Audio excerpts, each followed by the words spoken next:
Chapter 554, Reminder for Li Ronghua to go to Dr. Wang's house _3.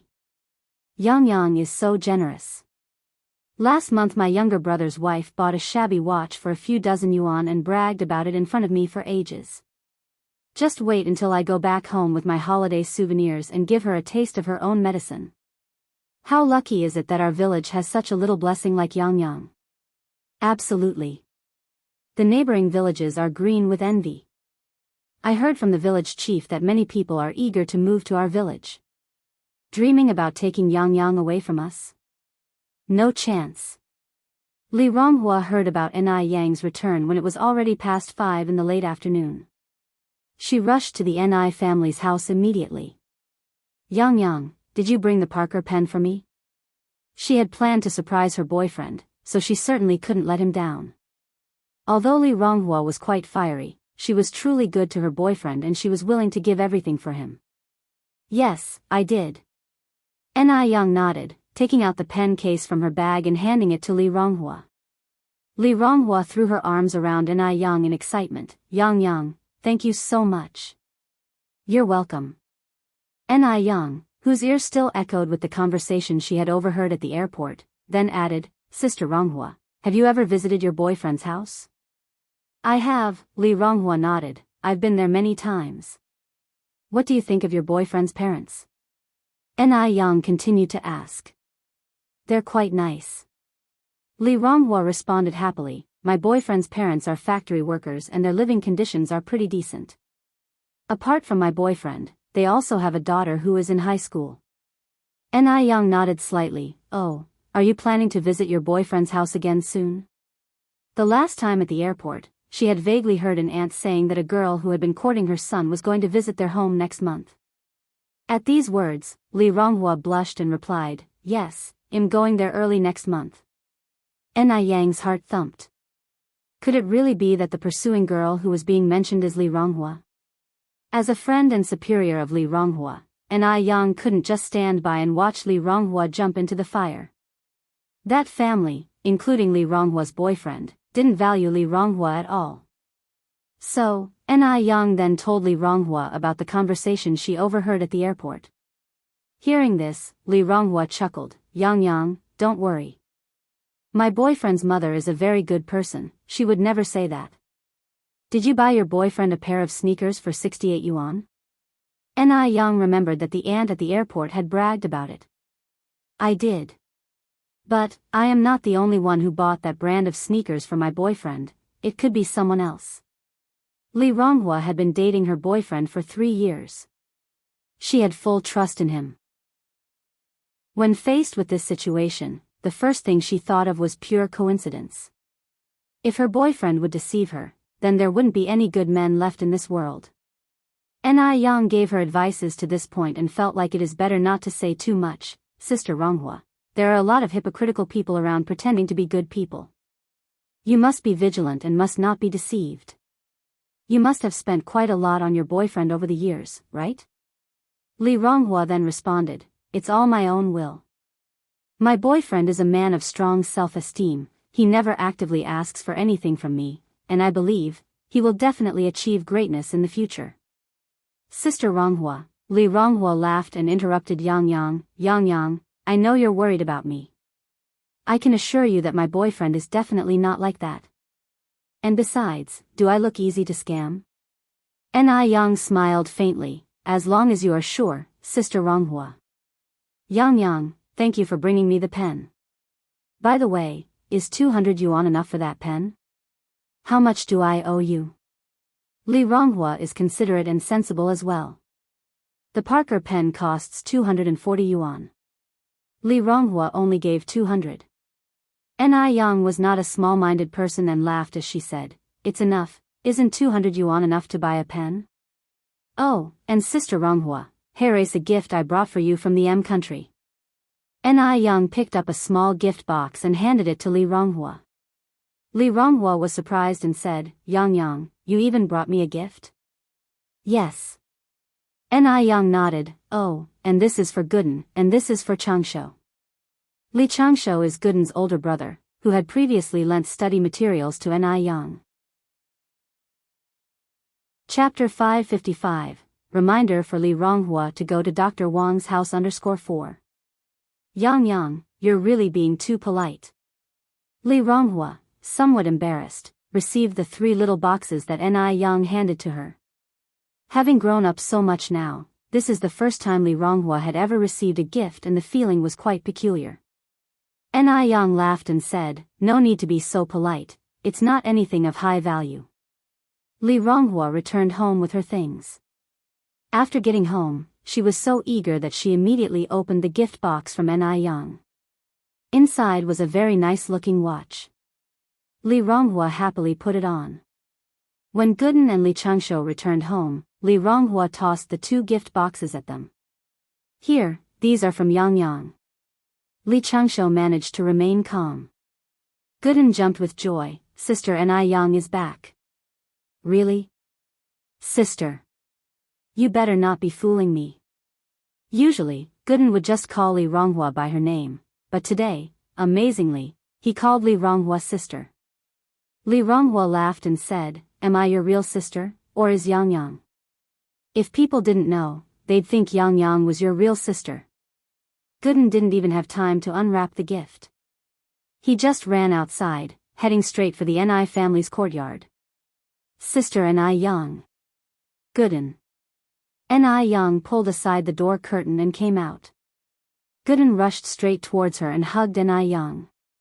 "Sister Yang, I missed you so much." Tweet. Just at that moment, a dark shadow swooped down and pecked a large bite on Gooden's face. "Bad duo. Stinky duo. Why did you peck me?" Gooden let go of Yang and attempted to hit duo, but couldn't reach him because duo flew too high. Gooden stopped bothering with duo, the evil bird, proceeded to walk to Yang's side, and hugged Yang again. "Sister Yang, when did you come back?" Just as he finished his sentence, duo swooped down again and pecked Gooden's face once more. "Stinky duo. What's wrong with hugging Sister Yang?" Tweet. Duo pecked once again. Having no choice, Gooden had to let go of Yang, only then did duo stop. Yang could barely hold back her smile.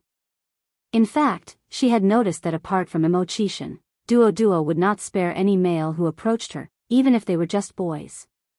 Duo would just attack. Also, duo played only with girls. If a boy dared to tease it or feed it, duo would just peck them without hesitation. This isn't just any evil bird. This is clearly a perverted bird. "Sister Yang, you haven't told me when you got back." This time, Gooden wisely refrained from hugging Yang again. Yang smiled and replied, "I got home around 7 this morning." Gooden hit his head with regret. "Sister Yang, I can't believe I didn't know you came back so early. By the way, does Tebeo know you're back?" "I suppose he doesn't." Gooden laughed and said, "That's good, luckily I'm not the last one to know about your return." "Oh, Sister Yang, thanks for the gift from country, I really loved it." Even though he didn't know what gift Yang had prepared for him, as long as it came from her, he would love it very much. Even if it's a heap of dog poop. "I'm glad you like it." Yang reached out and gently touched his head. "Where's Yunyun? Didn't she come back with you?"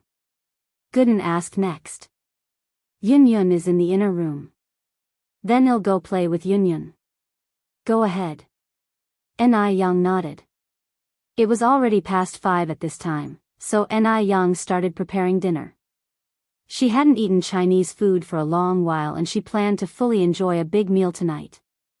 She'd start with boiled meat, then squirrel fish, mapo tofu, braised pork belly, tomato stew with beef brisket, fried shrimp with green peas, sour and spicy ear mushrooms, and vegetable tofu soup. Although there are only 3 adults and a child to serve, Yang believed, they could definitely finish it all. In fact, everything happened exactly as Yang predicted. At dinner time, Chingue was thrilled. "Yang, you're finally back. You have no idea how long it's been since I last enjoyed such delicious food." Yang laughed and said, "Well, then you should eat a lot tonight. Of course. Ni Chingue then asked, how's country, Yang Yang? Is it any different from here? Ni Tsuhua replied, actually, it's not that special. There's loads of sea. Also, the people there are quite open-minded. You can see young girls on the street wearing ultra-short skirts, showing off their long legs. Also, some people there are extremely dark-skinned while others are extremely white. According to Yang Yang, the dark-skinned people have a particular low status. Chapter 556, Reminder for Li Ronghua to go to Dr. Wang's house _5. Ni Chingue listened very seriously, also filled with yearning. She wondered when her daughter could take her abroad for a trip. Unfortunately, this was a wish that could never be fulfilled. Ni Tsuhua continued, we took a lot of photos. After dinner, Sister Chingue, you can come to my room to look at them. Sure. Ni Chingue nodded eagerly. Despite planning to watch TV in Ni Quihua's room after dinner, Ni Chingue voluntarily washed the dishes. Ni Yang had worked hard to cook the meal, it was only right that she cleaned up. Having washed the dishes, Ni Chingue went to Ni Quihua's room, where Ni Tsuhua showed her the photos they had taken in country. Oh my, these foreigners are so open-minded. There are so many people on the beach, and they just dress like this? Yes, there are even more revealing outfits. Huh, Xiaoma went with you to country too? Ni Chingue noticed a photo of Mo Qishan and Ni Yang posing together in front of a castle. Ni Tsuhua shook her head, Xiaoma didn't go with us. He works in country. Ni Chingue continued to exclaim, Yang Yang's mom, just look at Xiaoma and Yang Yang together. They are such a perfect match, looking just like a wedding portrait. They are even more charming than the movie stars on television. You not only gave birth to a good daughter but also found a great son-in-law. Ni Chingue truly envied Ni Tsuehua, and at the same time, she felt fortunate to have met Ni Yang and her mother on the train that day. Otherwise, her life would have been different. When Ni Chingue was about to go to bed, Ni Tsuehua handed her a gift box. Sister Chingue, this is a gift Yang Yang bought for you. Yang Yang is too polite, she brought me a gift. Sister Chingue, we are indebted to you for helping us settle in Beijing. Ni Tsuhua held Ni Chengui's hand. If they hadn't met Ni Chingue on the train, they would have been homeless when they first arrived in Beijing. Ni Chingue replied, Yang Yang's mother, it's because you two are good people that people accepted you so quickly. Many people from out of town wanted to settle down in Jinghua village, but they all failed. After a pause, Ni Chingue added, Yang Yang is really a good child. If she were my daughter, I'd wake up from my dreams laughing. Ni Tsuhua continued, Sister Chingue, Chunhua married and lives so far away. Haven't you ever thought about finding someone? At your age, you could still have another child. Having lived with Ni Chingue for more than a year, Ni Tsuehua had come to regard her as her own sister. Seeing Ni Chingue so lonely truly pained Ni Tsuehua.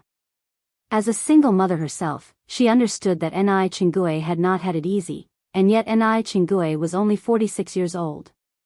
What would she do when she grew old if she continued to live alone? Although society was conservative in those days, there were still many women who remarried. Ni Chingue sighed, finding someone isn't so simple. If you meet someone unsuitable, you are better off alone.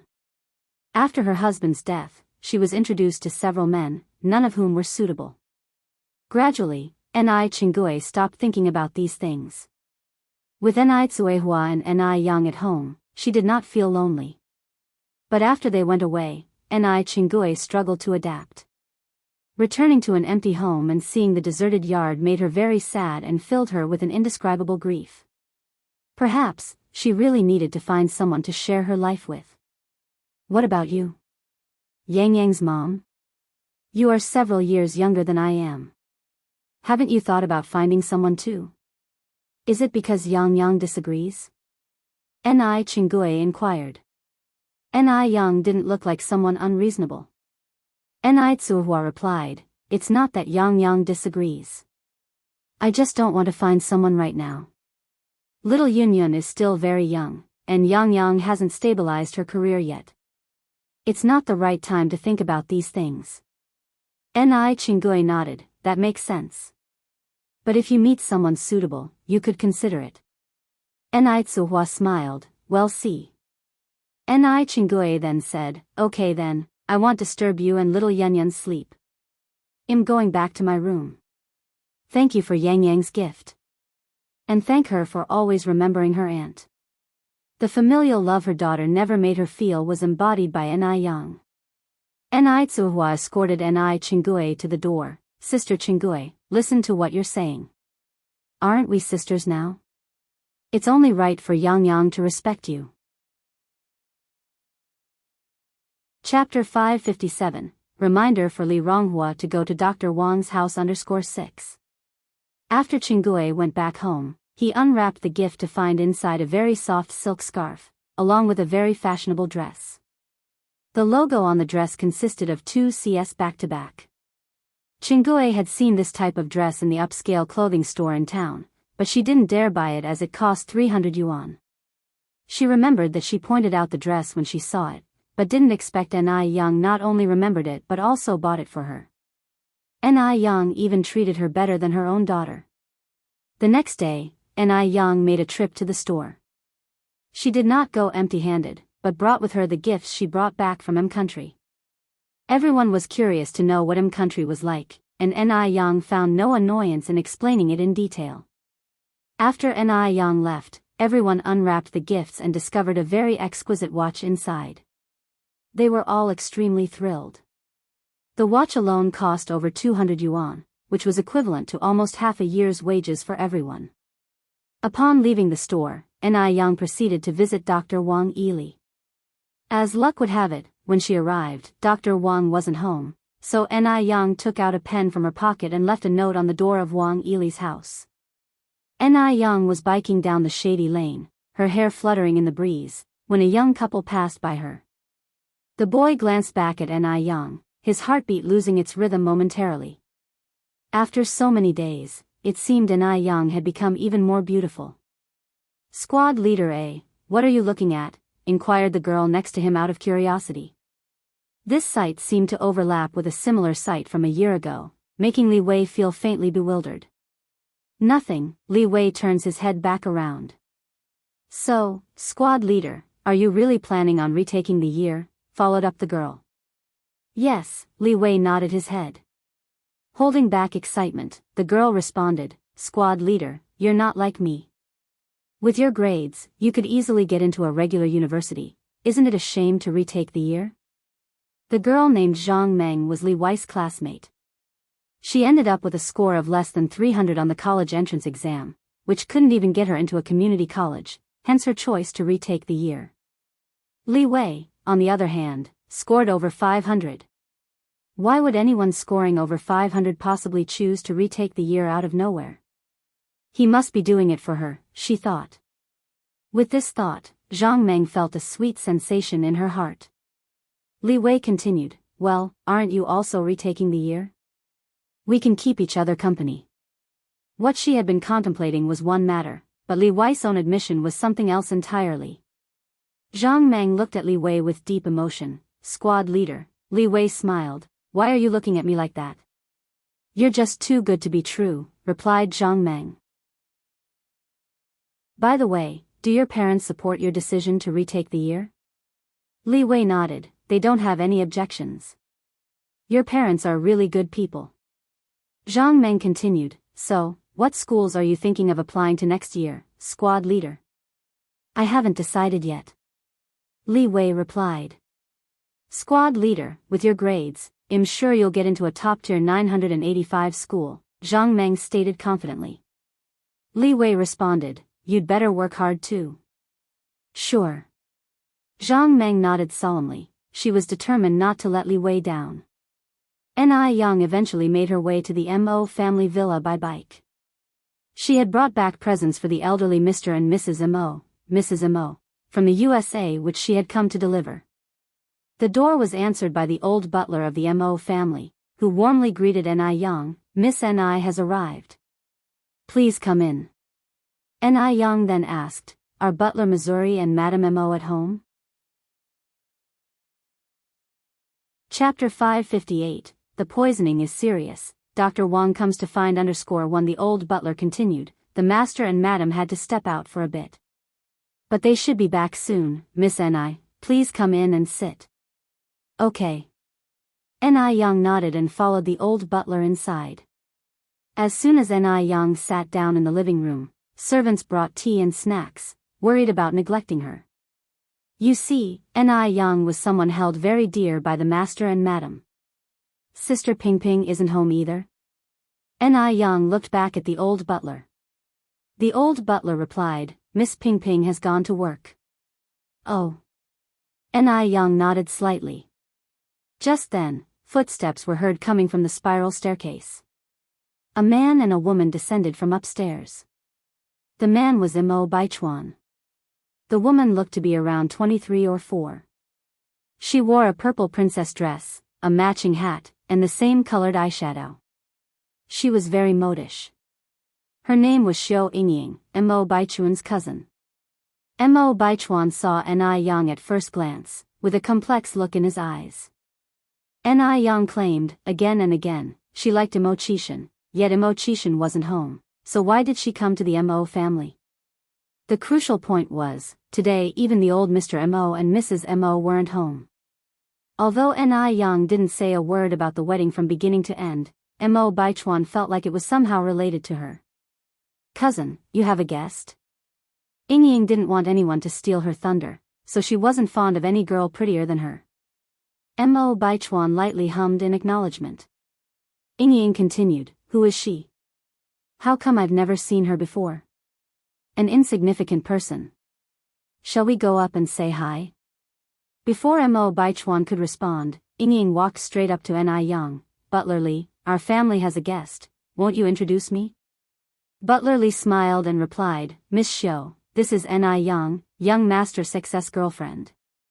Miss N.I., this is Miss Xiao Yingying, the cousin of young master Baichuan. So, she was that loser's girlfriend. What good does being good-looking do?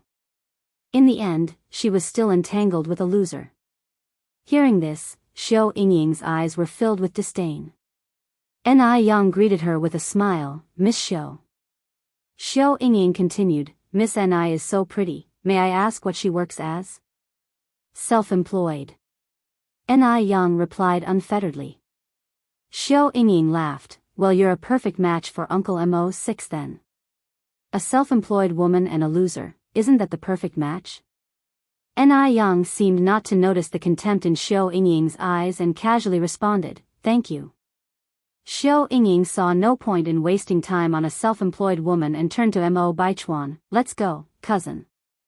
Weren't you going to take me out for good food in Beijing? Mo Baichuan nodded his head. With that, Xiao Yingying looked back at N.I. Young, Would Miss N.I. like to join us? Mo Baichuan narrowed his eyes slightly. Would N.I. Young pass up this opportunity to be alone with him? Definitely not.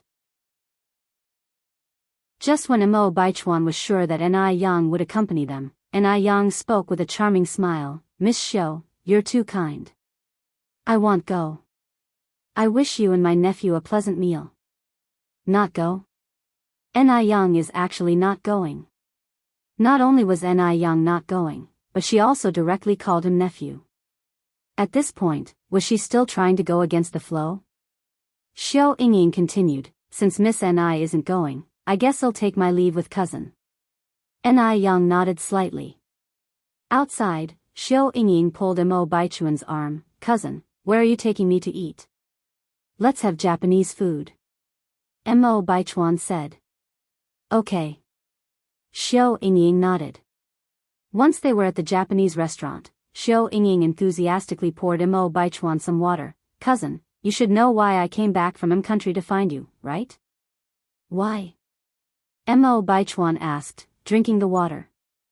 Cousin, don't you really know? I don't know. Mo Baichuan's face was devoid of any expression. The men of the Mo family all shared a similar trait, they seldom smiled or spoke. Xiao Yingying complained, Cousin, you're too boring. even if you don't know, wouldn't you want to ask why I came back? I don't want to know.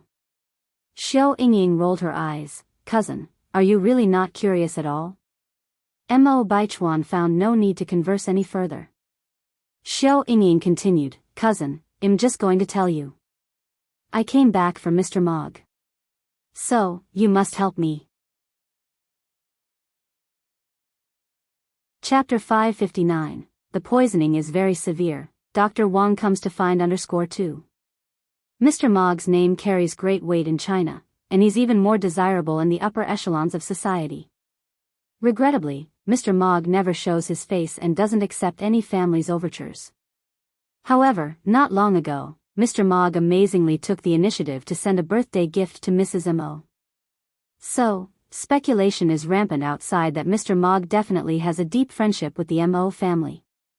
Also, for this reason, the Mo family's status in Beijing has been rising along with the tide.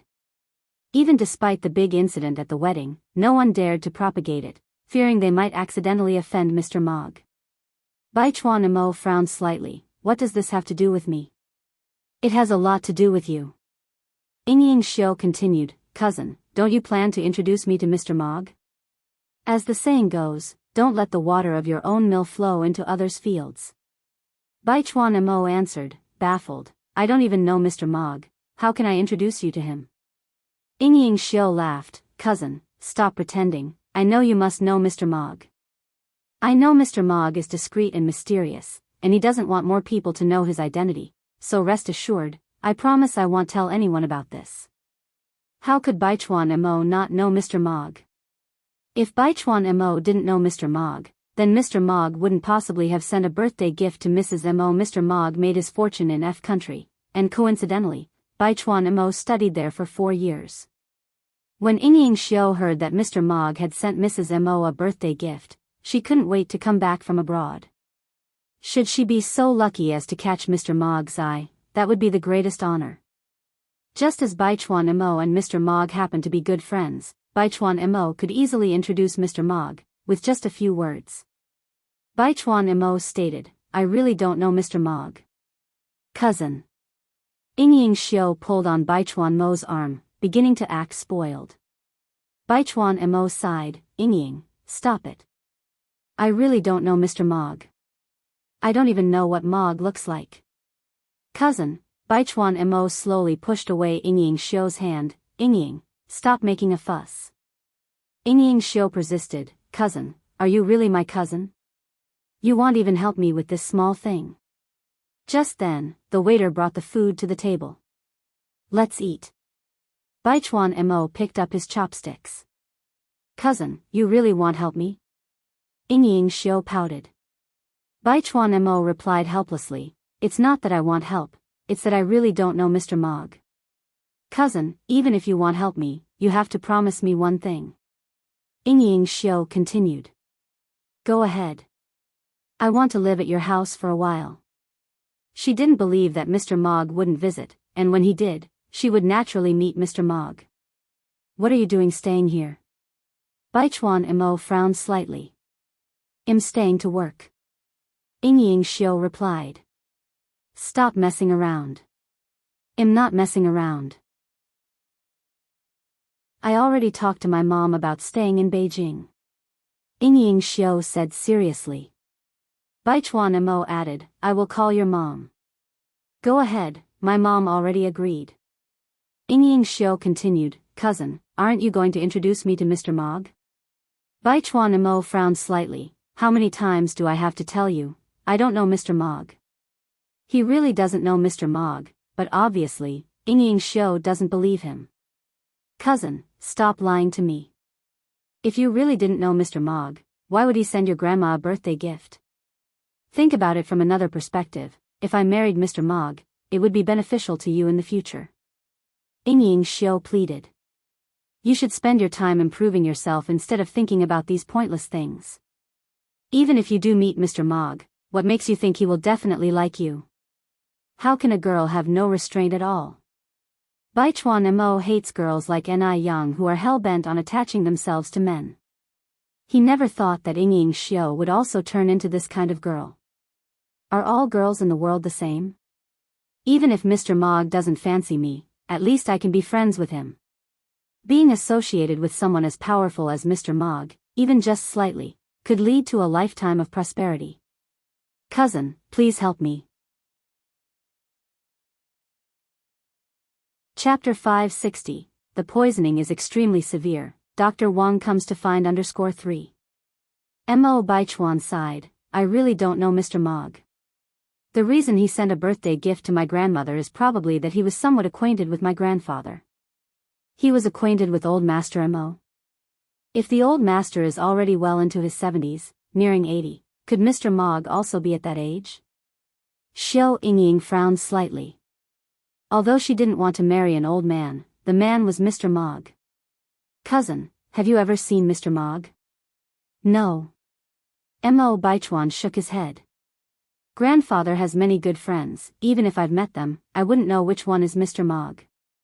Xiao Yingying stirred her drink. Oh, I see. Mo Baichuan picked up a piece of sashimi and put it in Xiao Yingying's bowl. Speaking seriously, Yingying, you need to be down to earth. Stop thinking about all these fantasies. Just imagine, if Mr. Mogg turns out to be an old man like my grandfather, would you still want to marry him? Yes. Xiao Yingying nodded. Mo Baichuan continued, and what if he already has a large family with grandchildren? This time, Xiao Yingying fell silent. After a long while, Xiao Yingying finally lifted her head. Cousin, let me stay at your place for now. I promise I won't disturb your work. Since she had come all this way, she needed to clarify things before going back. She had to see with her own eyes whether Mr. Mogg was truly an old man with grandchildren before she could give up. If you want to stay, you can. The Mo family had a large house with plenty of rooms. Having one more girl staying over was not a problem at all. Thank you, cousin. Mo Baichuan didn't respond, but just stuffed a piece of lobster meat into his mouth. Every word the cousins were saying was heard by the guests at the next table. At the next table sat a young woman in a black suit, a faint smile playing at the corners of her mouth. If Mo Baichuan turned around at that moment, he would definitely recognize that this woman was his ex-sixth aunt, Zhao Jingrong. Zhao Jingrong had divorced Mo Qishan in order to marry Mr. Mogg in the past. But she never dreamed that Mr. Mogg would turn out to be Mo Baichuan. Actually, she should have realized it a long time ago. Mr. Mogg was extremely mysterious, never dealing with any families, yet he specifically sent a birthday present to old Mistress Mo. This was obviously a move to curry favor with the old mistress. With Mr. Mogg's current status, he certainly didn't need to curry favor with a woman in her 70s or 80s. But the catch was, old Mistress Mo was his grandmother. Isn't it normal for a grandson to try to please his grandmother? Moreover, Mo Baichuan once studied abroad in F country, where Mr. Mogg started his enterprise. All of these points were pointing towards Mo Baichuan being Mr. Mogg. If she had known earlier that Mo Baichuan was Mr. Mogg, she would have been more polite to old Master Mo and the old mistress when she called off the engagement. She shouldn't have made things so ugly. Now, the impression those two old people must have of her would be extremely poor. What should she do now? Zhao Jingrong frowned slightly. Should she first try to win over Mo Baichuan? As long as she successfully wins over Mo Baichuan, even if old Master Mo and the old mistress disagree, what could they do? She needs to speed up her actions while not many people know that Mo Baichuan is Mr. Mogg yet. Otherwise, if anyone gets a jump on her, it would be bad. Zhao Jingrong took a sip of sake, and began to plan, wondering where to start. Half an hour after Ni Yang had arrived at the Mo family, old Master Mo and the old mistress finally returned home. The old mistress grabbed Ni Yang's hand excitedly. Yang is here. You've been waiting for a long time, haven't you? Why didn't you let us know in advance when you wanted to come over? If you had told us, we could have arranged for a driver to pick you up. Your aunt is right, remember to tell us next time so we can have the driver pick you up. It's just a gas pedal away. Ni Yang smiled. I just arrived. Uncle Mo, Auntie Mo, you don't have to be so polite. The old mistress laughed. We're all family, there's no need for such formalities. By the way, Yang, I heard that you went to M country with your mother recently. When did you guys come back? We got home yesterday morning. Ni Yang continued, oh yes, and Mo, I brought you a gift from M country. Really? The old mistress looked somewhat surprised. Yes. Ni Yang nodded, took out the gift box, and presented it to the old mistress. The gift that Ni Yang had brought for the old mistress and old master was a massager that was not available domestically. When people reach a certain age, their immunity begins to weaken, often leading to weakness in the legs. Using this massager would provide significant relief. Chapter 561, The poisoning is tremendously severe, Dr. Wang comes to find _4. Since the instructions were all in English, Ni Yang began teaching the two elders how to use the massager. In the afternoon, Ni Yang proposed to leave. The lady and the master of the Mo family tried several times to persuade her to stay for dinner, but were rejected by Ni Yang.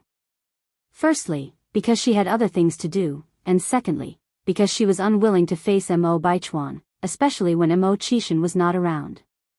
With no other choice, the elderly couple from the Mo family could only see Ni Yang to the door. Aunt Mo, Uncle Mo, please go back inside. The two elders nodded but didn't seem to want to go back inside. But it's funny how things work out. Ni Yang, who desperately didn't want to see Mo Baichuan, ended up running into him. Just as she was about to mount her bicycle, a black jeep stopped by the road. Mo Baichuan and Xiao Yingying got out of it. Ni Yang wouldn't waste her breath on them. She acted as though she hadn't seen Mo Baichuan and rode past him. Mo Baichuan frowned slightly. Xiao Yingying, pulling at Mo Baichuan's sleeve, sneered, so she just rides a bicycle? Seeing Ni Yang in this pitiful state, Xiao Yingying felt a sense of inexplicable elation and superiority. As fellow girls, she was a pampered young lady doted upon since birth who had a chauffeur to attend to her. And Ni Yang? What could Ni Yang possibly have to offer other than her pretty face? Even her boyfriend was beneath her. Mo Baichuan didn't show any expression, she is just a sole proprietor, what else do you think she can ride? Xiao Yingying chuckled, cousin, has the Mo family ever thought about getting her a car? After all, she did come knocking against the grain. Surely, you can't let her get the short end of the stick. Riding that kind of bicycle here is so embarrassing. Mo Baichuan remained silent, but a flicker of contempt clearly flashed in his eyes. The couple continued to walk towards the main entrance. Just then, as if Xiao Yingying had suddenly remembered something, she said, cousin, wait a minute. What happened? Mo Baichuan looked back. Xiao Yingying continued, I forgot to buy something. Cousin, can you accompany me to the mall? Mo Baichuan frowned slightly, can't you buy it tomorrow? No. The Ice Skin Whitening and Moisturizing Cream has been increasing its monthly limit from 30 jars to 60 jars since last month. We release 30 jars on the 5th and 23rd of each month, and today is exactly the 23rd, let's hurry up before they run out. My mom also asked me to get her a jar of wrinkle cream. Although Xiao Yingying had previously been a student in M country, she was well acquainted with the famous Ice Skin. Despite being a newcomer in the market last year, the brand has already taken several cities by storm. People have even flown in from other cities specifically to purchase its products. Ice Skin now has 3 branches, but its best-selling products are perpetually out of stock. Before Mo Baichuan could react, Xiao Yingying was already pulling him into the car, cousin, drive faster. Having no other choice, Mo Baichuan had to start the engine. On turning the corner, they ran into Ni Yang. Ni Yang was wearing a sky blue vintage button-up shirt and a pair of black wide-leg pants. Her dark, lustrous hair was loose behind her, blowing elegantly in the breeze. From the side, she resembled a female university student from the Republican era. Innocent, beautiful, peaceful, untouched by the worldly hustle and bustle. I must say, this Ni Yang is rather attractive, Xiao Yingying remarked as she glanced out the window. Otherwise, why would my 6th uncle be so smitten with her? Mo Baichuan replied. In Mo Baichuan's eyes, Mo Chishan had fallen too deeply to listen to reason. No matter how many times Head tried to warn Mo Chishan, he wouldn't believe him. Moreover, he would even mock him. Perhaps this is what people mean by love is blind. Xiao Yingying laughed, bluntly commenting, "Your sixth uncle is a fool." Indeed, he is quite a fool. Mo Baichuan narrowed his eyes but didn't vocalize the thought. After all, Mo Chishan was his uncle. The car was fast, and they arrived at the mall in about 15 minutes. Xiao Yingying dragged Mo Baichuan directly to the ice skin store on the third floor. When they arrived at the entrance, they saw a long line inside and outside the store. Everyone in line was buying the whitening and moisturizing cream and wrinkle cream. Xiao Yingying dragged Mo Baichuan to the line. At this time, a sales associate in a green dress came out. "May I ask if you two are lining up to buy the whitening and moisturizing cream and wrinkle cream?" Chapter 562, The poisoning is extremely severe. Dr. Wang comes to find _5. Yes, yes, yes. Xiao Yingying nodded her head. The saleswoman continued, "Sorry, we only have enough whitening moisturizer and anti-wrinkle cream for those already in line. You two can come back and buy on the 5th of next month." "It's sold out?" Xiao Yingying said in surprise. "Yes. How can it be sold out? Miss, can you help us? We came from a long way away, and it's not easy for us to come all this way." Xiao Yingying pleaded with the saleswoman, hoping she might bend the rules a bit. The saleswoman had encountered many such customers. "I'm sorry, but both the whitening moisturizer and anti-wrinkle cream are limited editions. I can't do anything about it." "You work here, how can you not do anything about it? Can you make an exception for me, please? I'm willing to pay double to buy them." Ever since she started using the whitening moisturizer, Xiao Yingying's complexion had greatly improved. She did not want to suddenly stop using it and have her skin return to her previous state. Otherwise, given Xiao Yingying's proud personality, she would never plead with a mere saleswoman. "Even if you offer 10 times the price or 100 times the price, I still can't help you. You may want to ask the other customers in line if they would be willing to sell at a high price." Upon hearing this, Xiao Yingying had no choice but to appeal to the others in line, even offering as much as 5 times the price, but no one agreed. After all, those who could afford the Ice Jade skin product were not ordinary people, they wouldn't care about a few hundred yuan. Seeing this, Xiao Yingying, feeling defeated, grabbed Mo Baichuan's arm and walked back. "Cousin, let's go." Just then, a gentle female voice broke through the air, "Mo Baichuan." Mo Baichuan looked up and saw a young woman in her mid-20s. "Yes, how may I help you?" The woman was none other than Zhao Jingrong. However, as she had been studying abroad since childhood and only met Mo Baichuan a few times. On top of that, Mo Baichuan was not at home the day she broke off the engagement, so it was quite normal that he did not recognize her. Zhao Jingrong said with a smile, "I am Zhao Jingrong." Recognition dawned on Mo Baichuan. "Ah, Miss Zhao." Xiao Yingying glanced at Zhao Jingrong and, finding her not that stunning, felt relieved. But when she saw the complete Ice Jade skin beauty kit in Zhao Jingrong's hands, envy welled up in her eyes. Zhao Jingrong had bought the whole set. Zhao Jingrong continued, "Mo Baichuan, you don't hold any grudge against me for being your 6th uncle's ex-fiancé, do you?" Mo Baichuan smiled, "Even birds know to choose a tree for shelter." "I don't blame you, Miss Zhao."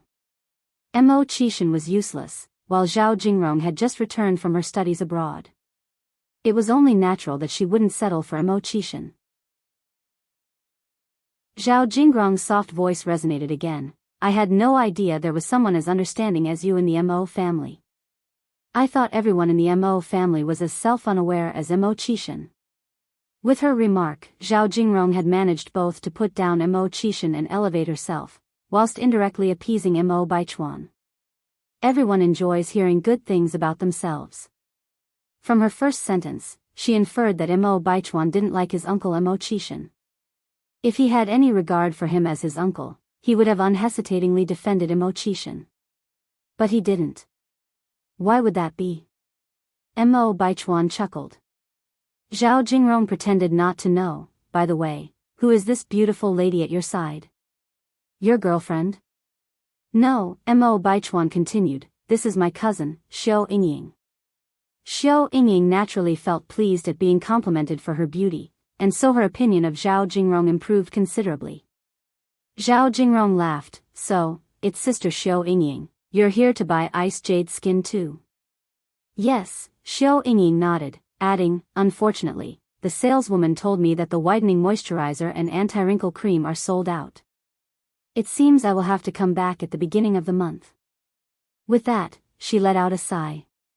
Zhao Jingrong chimed in, don't be upset, Sister Xiao.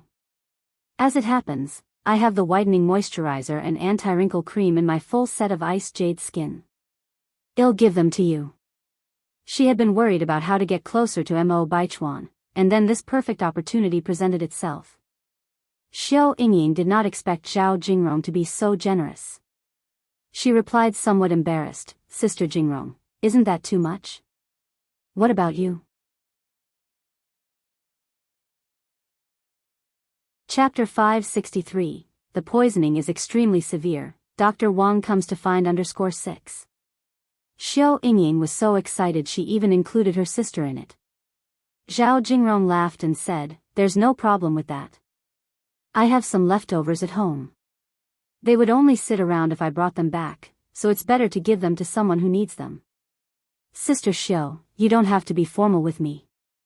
Xiao Yingying already wanted the full set of ice muscle jade skin, so she readily accepted it, saying, Sister Jingrong, I really can't thank you enough. You're welcome. Mo Baichuan took his wallet out from his pocket and looked at Zhao Jingrong. How much is it? I'll pay you. He didn't want to owe anyone anything. Zhao Jingrong laughed and said, do I, Zhao Jingrong, look stingy to you? Think of it as a welcome gift for Sister Xiao.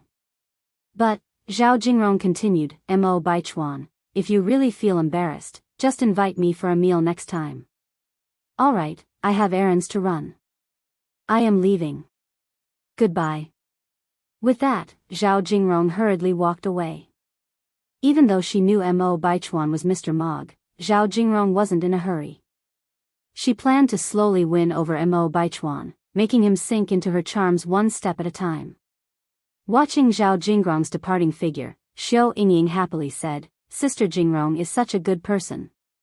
It's fortunate she didn't marry your worthless sixth uncle, or she would have wasted her whole life. Without saying much, Mo Baichuan only responded, we should get going. After leaving the Mo family, Yang went to the store first to buy some cigarettes, then to the restaurant. Nearly 3 months had passed, and the restaurant was almost fully renovated, only final touches were needed. Uncle Tinu. Yang's here. Wang Tinu immediately put down the sandpaper in his hand. Yang smiled, Uncle Tinu, thank you for your hard work during this time. Somewhat embarrassed, Wang Tinu said, that's nothing. There's nothing hard about it. Yang handed over the cigarettes she just bought from the store, Uncle Tinu, take these cigarettes and give each person a pack. Yang, you're already paying us very well, I can't take these cigarettes. Ordinary workers only get 80 cents a day, but Yang was paying them 2.5 yuan a day, and providing them with a meal at noon, so everyone had full energy at work, without any slack. Just take it, these cigarettes are for everyone, not just for you. Yang directly stuffed the cigarettes into Wang Tieni's hand. Then let me thank you on everyone's behalf. Yang laughed and said, there's nothing to thank. Everyone is doing manual labor, should be the one to thank you all. Oh right, Uncle Tinu, the furniture factory should deliver the tables and chairs tomorrow. You just need to arrange them according to this design. Yang handed Wang Tinu a design diagram. The design was drawn by Yang herself. She had good drawing skills, which made it very realistic and natural, so any ordinary person could understand it at a glance. Wang Tinu nodded, all right, Yang. You can count on me. After Yang left, Wang Tinu distributed the cigarettes Yang bought to everyone. Red peony cigarettes, with a retail price of 1 yuan per pack. Normally, everyone would hesitate to smoke such expensive cigarettes. Yang Yang is such a polite girl. I will save this cigarette and smoke it during the new year. The next morning, just as Yang opened her eyes, she heard Tsuehua knocking on the door. Yang, wake up, Dr. Wang is here. He said there's something urgent he needs to discuss with you. Chapter 564, Home Medical Treatment. Slapping G-Row_1. The urgency mentioned by the doctor usually pertains to matters of life and death. Upon hearing this, Yang rolled over in bed, sitting up immediately. All right, Mom, I'm getting up now. Yang hurriedly got out of bed, randomly grabbing a cheongsam to put on, and after brushing her teeth and washing her face, she went to the front hall to meet Dr. Wang. All of this took less than 10 minutes in total. Not only Wang Yili had arrived, but also his younger brother Wang Yizhong. Yang, you're back at last. Upon seeing Yang, Wang Yili was particularly excited. Grandpa Wang, did you come to see me because of some urgency? Yang asked in response. Wang Yili continued, Yang, let me introduce you, this is my younger brother Wang Yizhong. Yizhong, this is the young divine doctor Yang I've told you about. Hello, second Grandpa Wang. Yang greeted politely. To be honest, upon seeing Yang, Wang Yizhong felt a bit disappointed. Even though Wang Yili had told him that Yang was young. But he never expected Yang to be this young. She looked no older than 20, right? Could such a young child really possess such extraordinary medical skills? At her age, he was just beginning to learn about traditional Chinese medicine. Even though he felt a bit disappointed, Wang Yizhong hid his feelings well. After all, this was the young divine doctor that his brother admired. He might as well try his luck. Nice to meet you, young divine doctor. Wang Yizhong nodded. Wang Yili continued, Yang, we came here today to ask for your help. What's the matter? Just tell me, Grandpa Wang. Wang Yili revealed Wang Yizhong's situation to her. Upon hearing this, Yang slightly furrowed her brows. From the description, I can't yet determine what's wrong with the patient. How about this, I'll go with you to see him. That would be great. Wang Yili continued, Yang, are you free today? Even if Yang didn't have time, she would make time in face of a life or death situation. The patient's condition is important, let's go now. All right. Wang Yili continued, Yizhong, let's go. Okay. Wang Yizhong nodded. The three of them walked out together when Tsuehua came out from the house. Yang, you haven't had breakfast yet, take this with you. Tsuehua handed Yang a bag, and then gave the two other bags she held to Wang Yili and Wang Yizhong. Sirs, you haven't had breakfast yet, take these. Madam Yang, you're too kind, we've already eaten. Both of them politely declined. They rushed over empty-handed early in the morning, without bringing any gifts. Even if they really hadn't eaten, they felt embarrassed accepting the breakfast from Tsuehua. Tsuehua noticed that Wang Yili and Wang Yizhong hadn't eaten, and she continued, Sirs, don't be so polite, take it. Everything is homemade, not worth much. Hearing this, Wang Yili accepted it. Thank you, Madam Yang. You're welcome. The breakfast included a bottle of milk and a sandwich. Yang first finished the sandwich and then started drinking the milk. The milk at this time was stored in glass bottles, which looked quite appetizing. The sandwich was taught to Tsuehua by Yang, with ingredients like fried eggs, meat slices, lettuce, pickles, and a layer of chili oil. It tasted sour and spicy, the lettuce and pickles effectively reducing the greasiness of the eggs and meat, very appetizing. Both Wang Yili and Wang Yizhong had never eaten a sandwich before and found it very novel. Yang, what is this? A meat sandwich? It seemed like a meat sandwich, but it also didn't look like one, and it tasted much better than a meat sandwich. Yang laughed, this is called a sandwich. Sandwich? Wang Yili and Wang Yizhong looked at each other, they had never heard of such a strange name before. Yang nodded, then said, the sandwich is a foreign fast food dish, and I've adapted it according to the Chinese taste. Oh, I see. Wang Yili nodded, then said, "This sandwich is really delicious." Ni Yang smirked, "Grandpa Wang, if you like it, you can always come to my house as a guest." Where Mr. Abner lived was downtown. About an hour later, their car arrived at the destination. "Brother, Yang, we have arrived." Wang Yizhong spoke first. "Good, let's get out of the car." Wang Yili opened the car door. Chapter 565, Home Medical Treatment, Slapping G-Row_2. Several people got out of the car. At the door, the bodyguards stood in the way without immediately allowing Wang Yizhong and Wang Yili to enter. Wang Yizhong then said, "Could you please inform Mr. Abner that the divine doctor has arrived?" Even though it pained him to call anyone the divine doctor. But the arrow was already on the string, and he had no choice but to let it fly. One of the bodyguards nodded, "Wait here." Wang Yizhong looked at Ni Yang, apologizing, "I'm sorry Yang, this patient is a bit difficult, I didn't mean for you to get offended." "It's fine." Ni Yang shook her head. Shortly after, a large group of people came towards them. A young man and woman led the group. The man was a blonde foreigner with blue eyes, while the woman was a tall Chinese woman. "Dr. Wang," the foreign man said in halting Chinese as he walked towards Wang Yili, "is this the device doctor you brought?" "Divine doctor, hello, I'm Abner, from F country. I hope you can cure my mother's illness." With his full white beard, Wang Yili resembled a hermit, so it was understandable Mr. Abner could mistake him for the divine doctor. After all, no one would associate the title of divine doctor with a teenage girl.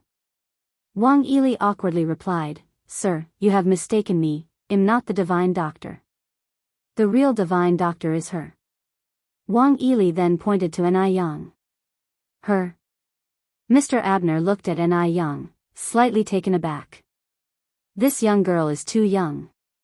That was Mr. Abner's initial reaction. His second reaction was, he felt like he had seen Ni Yang somewhere before, but he just couldn't recall where. This was truly strange. Wang Yizhong nodded, "Yes, her. Mr. Abner, this young divine doctor might be able to cure your mother, shall we give her a try?" Before Mr. Abner could reply, a scoff sounded from the sidelines, "Dr. Wang, have you gone senile? Who are you just bringing to see Mr. Abner? A teenage girl who dares to claim herself to be the divine doctor, what a joke." Ji-Ro didn't recognize Ni Yang. After all, it had been a long time since their brief encounter on the street, and they were quite a distance apart then. Not remembering her would be normal. "Young girl, do you know how to speak properly? Do you know there are some people you can't judge by appearance?" Wang Yili spoke unpleased. Meanwhile, Wang Yili was guessing in his heart, this girl was probably that Miss Ji his brother had spoken of. No wonder Wang Yizhong detested her. Indeed, she was not a likable girl. "Old man, I was speaking with Dr. Wang. Why are you so eager to interrupt? Do you know there is a saying in China that goes, dogs don't have a place in the human conversation?" Ji Rao's words, seemingly polite with all the sirs and you, were actually barbed at every turn. Wang Yili's face turned a deep red, yet he was left with no retort. At this moment, a soft voice floated in the air. "I wonder if this lady here has heard of another Chinese saying, respect your elders?"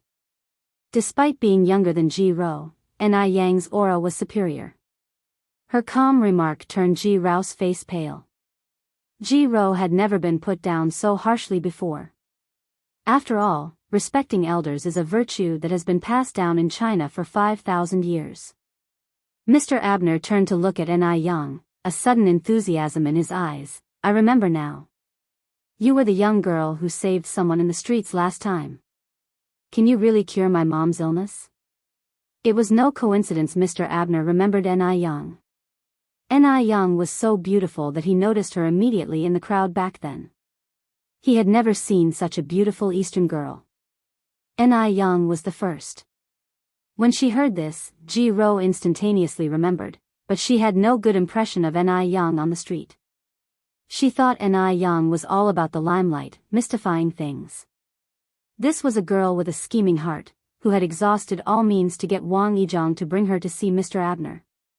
She was just trying to bewitch Mr. Abner with her face and gain power.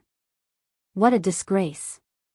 Instead of studying hard at such a young age, she was doing dishonorable things. Wasn't that shameful?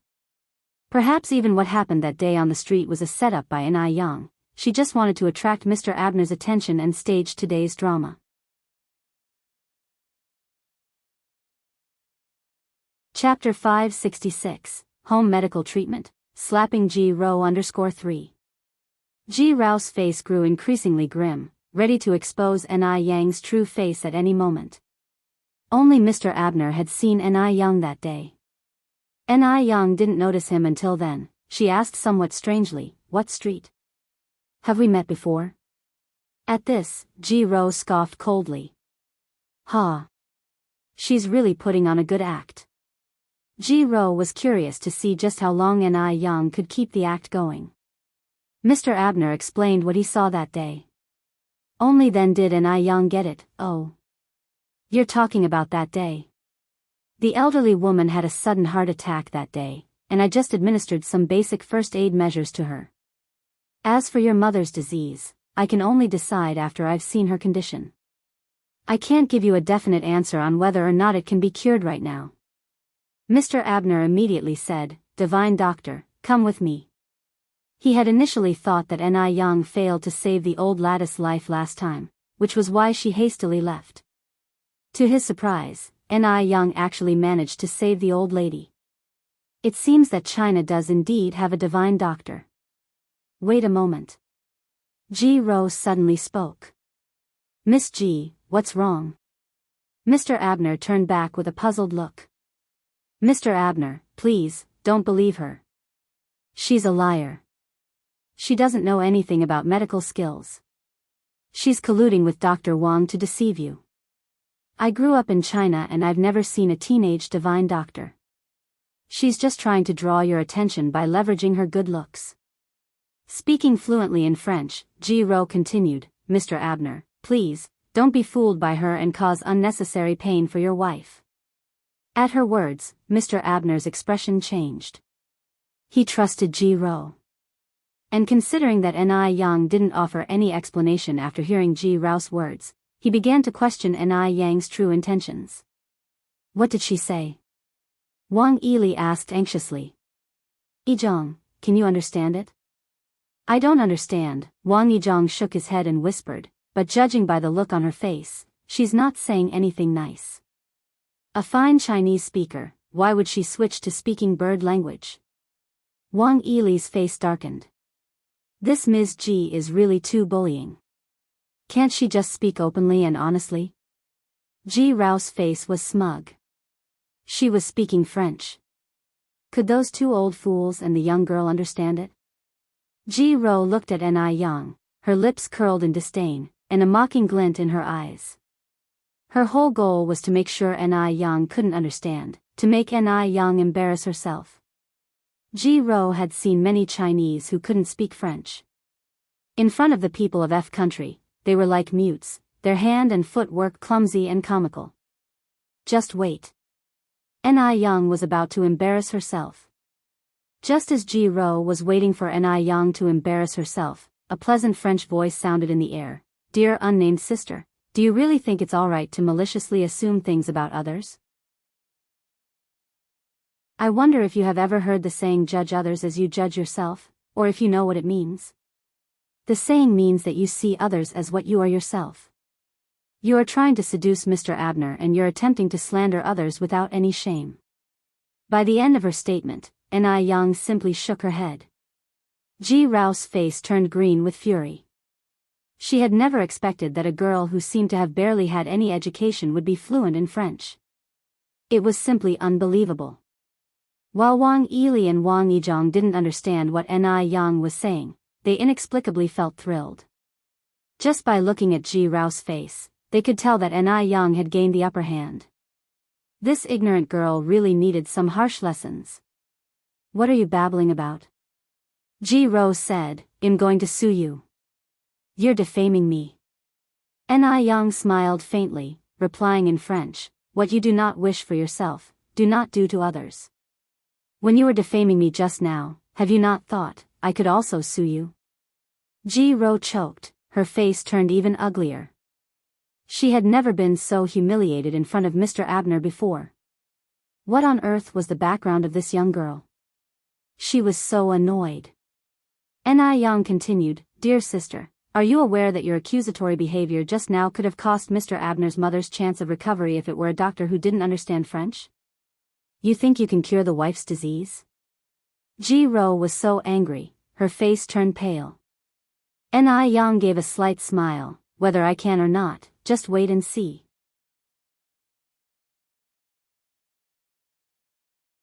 Chapter 567, Home Medical Treatment, Slapping Ji-ro_4. Ni-young's actions not only took Ji-ro by surprise but also Mr. Abner. He never expected that Ni-young would be able to strike back so beautifully in front of the powerful Ji-ro. A person who can speak French so fluently mustn't have poor medical skills. You should know, French is one of the top 10 hardest languages in the world to learn. Even Ji-ro, who had lived in F country for 7 or 8 years, only managed to learn it so fluently. Divine Doctor, please, come with me. To show his respect for Ni-young, Mr. Abner still spoke in Chinese. Mr. Abner. Ji-ro was not satisfied. Miss Ji, I think you should be clear about your status. While saying this neutrally, Ji-ro shivered all over. What was her status? At best, she was just a senior assistant to Mr. Abner. Wang Yili glanced at Ji-ro with a cold hum and walked straight past her. Wang Yizhong also showed no friendly face toward Ji-ro. Ji-ro's face was uglier than it ever had been before, but she had to suppress her anger and follow behind the group. She was eager to see what kind of abilities Ni-young actually had. Mr. Abner's mother was staying on the 3rd floor. The bedroom was large, well ventilated, and almost odorless. This is my mother, said Mr. Abner, pointing to the middle-aged woman lying on the bed. Mr. Abner's mother was 47 years old. Her name was Georgia. Georgia was covered in tubes for life support. She didn't look frail like a typical patient, but was rather radiant. If it weren't for the tubes in her body, anyone would think she was healthy. Ni-young had never seen such a phenomenon. It was Wang Yili's first time seeing Georgia. He turned his head to Wang Yizhong and said, Strange, I've never seen a patient like this. Ni-young didn't say much. Instead, she sat down beside Georgia and reached out her hand to feel her pulse, concentrating on her diagnosis. The only sound in the ward was the beeping of the heart monitor. After a while, Ni-young slowly opened her eyes. Mr. Abner asked anxiously, How is it? Divine Doctor, can my mother be saved? His mother's illness had been going on for too long. Each day felt like torture to her. Seeing his mother like this, as a son, Mr. Abner was truly distressed. Your mother is suffering from cold syndrome. Don't worry, it's not a serious illness, Ni-young said lightly. Not a serious illness? Georgia's illness had stumped both Western and traditional Chinese medicine practitioners, yet Ni-young casually stated it wasn't a serious illness. Was she being overconfident? Even Wang Yizhong felt Ni-young was being unreasonable. Miss Ni, are you saying that you're confident you can cure Mrs. George's illness? Ji-ro asked. Yes, Ni-young nodded. Even the professors of Western medicine in M country couldn't diagnose Mrs. George's condition, and yet you say it's not a serious illness. Do you believe you have more authority than the professors? Oh, I forgot to ask earlier, do you have a medical license? How many years have you been practicing medicine? Ji-ro asked aggressively. Ni-young laughed and said, It's not that I'm better than foreign professors. Sometimes, some medical conditions can't be diagnosed with machines. Western medicine has its strengths, and so does traditional Chinese medicine. If traditional Chinese medicine was truly useless, it wouldn't have been passed down for 5,000 years in China, and you wouldn't be here. Ni-young didn't mean to belittle Western medicine. This statement was made with great confidence and poise. If this had been a Western doctor, they probably wouldn't have this kind of tolerance. This is the legacy of 5,000 years of traditional Chinese medicine. Ji Ro bit her lip. Miss Ni, you're really good at avoiding the main point. I asked if you have a medical license. Ni Yang laughed and said, of course I have a medical license. Otherwise, I wouldn't be practicing medicine. Ni Yang pulled out a traditional Chinese medicine certification from her bag. Ever since she had successfully treated Mo Hudi, Ni Yang had taken the time to obtain her traditional Chinese medicine certification. Now, she is a certified traditional Chinese doctor. This certificate couldn't be fake, could it? Ji Ro had some doubts but had nothing more to say. Ni Yang looked at Mr. Abner and asked, did your mother go to the mountains for a trip 2 years ago and come back with a serious illness? Mr. Abner thought for a moment, then said, yes, that's correct.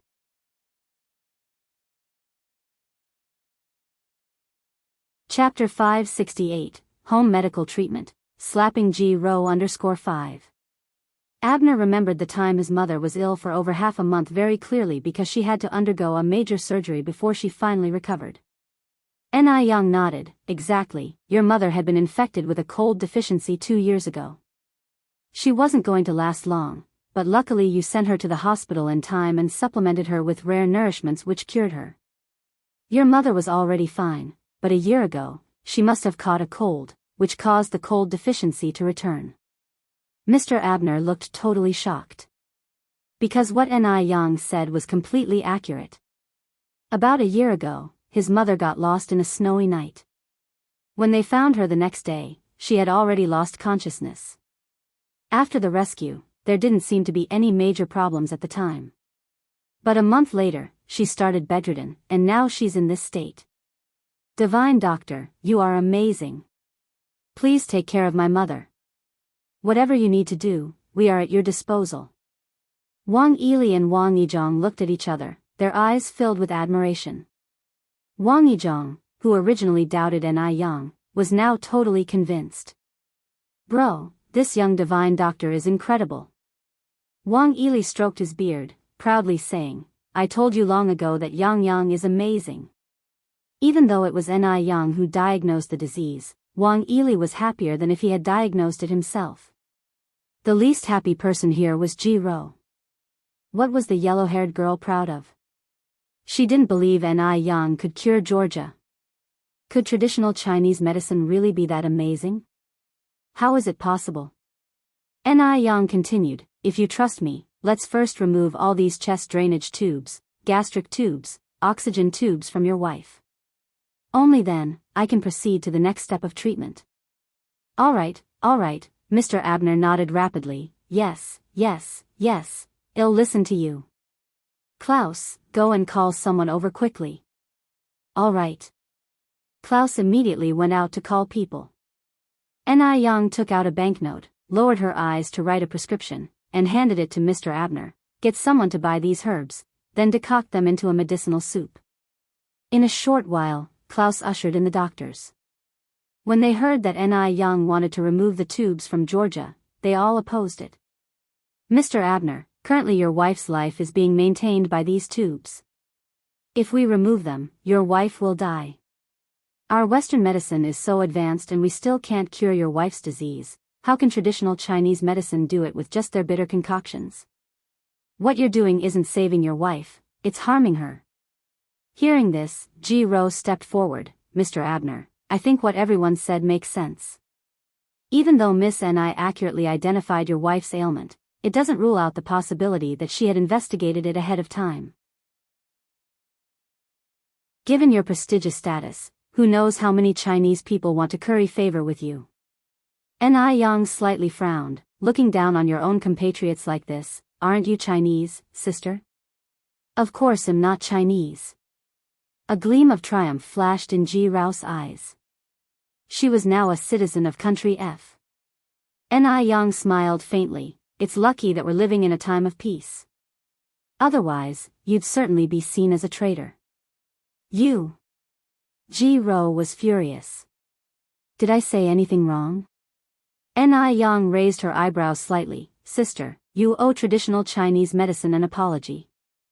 Ji Ro carried herself with righteous indignation. traditional Chinese medicine is outdated and incompetent, and we're not allowed to say this? People like you will never understand the sophistication of Western culture, always sticking to obsolete ideas, spouting sweet words here, deceiving and cheating. Miss G is right. Mr. Abner, don't be fooled by this quack. The other doctors were also seething with anger.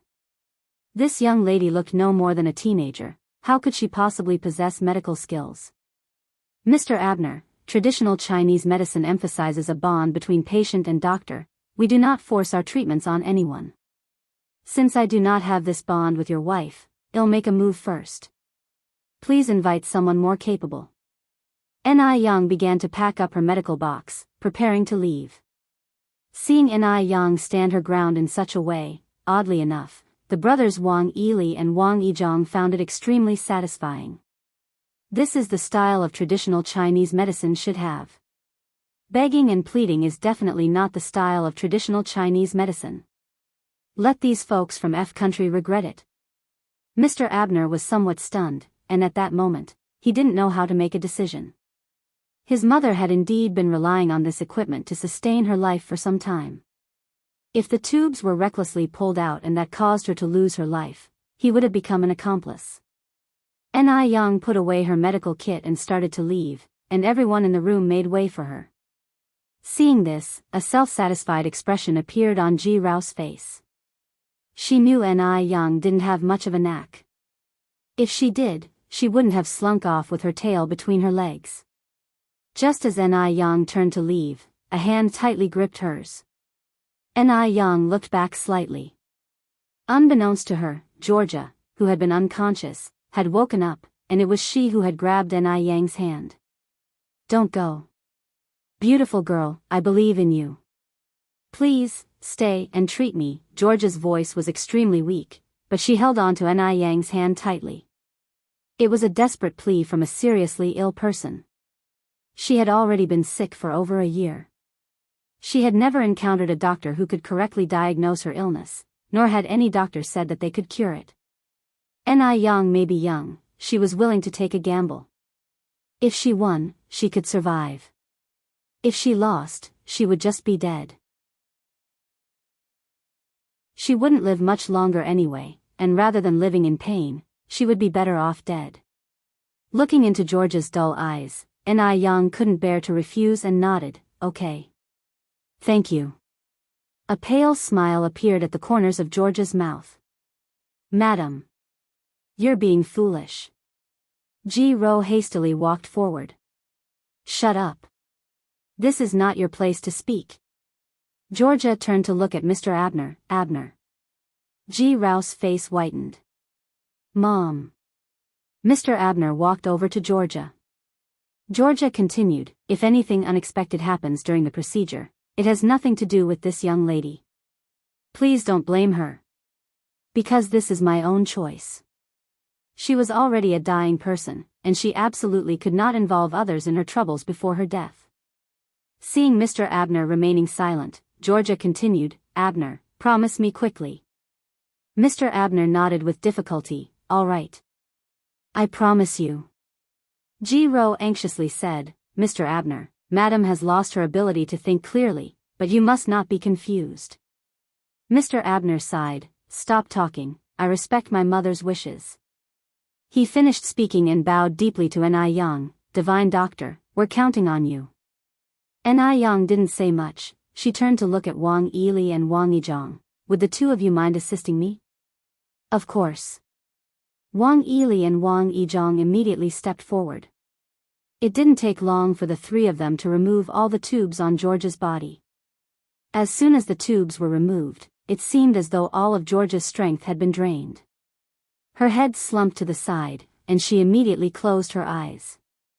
Wang Yili slightly furrowed his brows, checking Georgia's breathing. Suddenly, his face turned white and he looked at Ni Yang, whispering, she seems to have stopped breathing. Ji Rou only wished to stir up trouble and shrieked, how can she stop breathing? Miss Ni, didn't you say your medical skills were good and that you could cure Madam? At this point, Ji Rou looked at Mr. Abner, adding fuel to the fire. Murdering compensates life. Mr. Abner, you must hold Miss N.I. accountable. N.I. Young had embarrassed her many times. Of course, she needed to take revenge. Even though Georgia had said she wouldn't hold N.I. Young responsible while alive, but how trustworthy could the words of a sick person be? Moreover, there were no written agreements.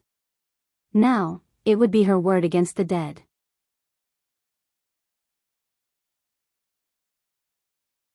Chapter 569, Insane Slapping. _1 Thinking about N.I. Yang's impending prison sentence, Ji Rao's heart was filled with exhilaration. Mr. Abner's face immediately turned pale. His legs buckled, and he looked like he was about to collapse on the ground. Just then, a fair hand grabbed his wrist. There's nothing to worry about. From a medical perspective, your wife is merely in a state of apparent death. Her voice was soft and bland, but it was having a calming effect on him. The temperature of Mr. Abner's body finally began to rise slowly. Apparent death? Impossible. My wife is clearly dead. Ji Rao argued. Mr. Abner, don't listen to her absurdities. N.I. Young glanced at Ji Rao and smirked. It appears that you desperately want your wife to die. On hearing those words, Mr. Abner slightly furrowed his brow, his eyes full of displeasure as he looked at Ji Rao. Ji Rao also quickly realized her mistake and immediately corrected herself. Mr. Abner, I didn't mean that. I'm just overly worried and anxious. She was clearly dead. Could N.I. Young bring somebody back to life? Ji Rao bit her lip, anxious to see how N.I. Young would handle this situation. Mr. Abner's face had finally eased a little. N.I. Young turned to Wang Yili and Wang Yizhong. Do you have the acupuncture kits? Yes, they both nodded. It is said in the Qian Jin Fang that each acupuncture point has its implications. Let's start acupuncture on your wife now. Lord Wang, you are in charge of the Tianshu acupoint and above. It should be 3-finger widths in. Lord Wang II, you're responsible for the points below the Tianshu acupoint. The Shuahai acupuncture's point should be 3-finger widths down. The ancient people had named each of the meridian points on the human body for a reason. Acupuncture had been passed down for thousands of years. As long as the needle is inserted correctly, and the meridians are unblocked, the illness should be half cured. Hearing this, Wang Yili and Wang Yizhong proceeded with the acupuncture without any hesitation. If N.I. Young said that Georgia was not dead, then there must be a reason for it. The Western doctors stood there, their faces filled with astonishment. Although they frequently performed surgeries in Western medicine, they really hadn't seen acupuncture before. Could this really work? A few of them started to whisper amongst themselves. N.I. Young didn't care about them. She inserted the last silver needle into Georgia's Baihui acupoint. She was wearing a white long-sleeved cheongsam. Her pure black border complemented her radiant black hair perfectly. Her slender wrist, as delicate as white lotus root, fell from the sleeve. Her slender fingertips rotated the silver needle slowly. She appeared focused and serious. One of her hair strands slid over her cheek. The interplay of white and black created a beautiful scenery. Even without makeup, her beauty was breathtaking. Ji Rao looked down at her own cheongsam and felt a nameless inferiority complex. Ji Rao had a typical face for a woman from the water towns in the south of the Yangtze River, making her a perfect match for a cheongsam. She never envisioned someone else would look better in a cheongsam than her. It felt as if something that originally belonged to her had been stolen. If a girl like N.I. Young were to get a chance to shine, she would soar high in the sky. Therefore, she could not allow N.I. Young to turn her fortunes around today. Ji Rao clenched her fingers. Mr. Abner, Ji Rao was just about to say something but was interrupted by Mr. Abner. Miss Ji, you're tired. You should go rest. Is Mr. Abner intending to shield N.I. Young? Ji Rao squinted her eyes. Although she was unhappy, she had no choice but to leave. N.I. Yang's treatment continued. The more Ji Rao thought about it, the more uncomfortable she got. She couldn't let N.I. Young get away with such a crime. She walked out of the manor, arrived at the public phone booth, and dialed a number. "Hello, is this the police station? A quack doctor has taken a life at Wanching Manor."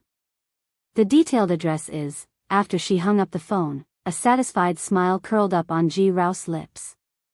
There was no escape for Ni Young now. A life had been lost after all. The police were quick to arrive. In no time, one could hear the siren outside. Ji Rao adjusted her cheongsam and hairstyle and followed behind the police officers, heading to Georgia's room smugly. Just you wait. Ni Young was about to become a convict. The room was full of Western doctors who all made way for the police as they entered, casting sympathetic glances at Ni Young. The police had arrived. Mr. Abner wouldn't be able to shield her anymore. "We received a call about a quack doctor who claimed a life here. Where is the deceased?"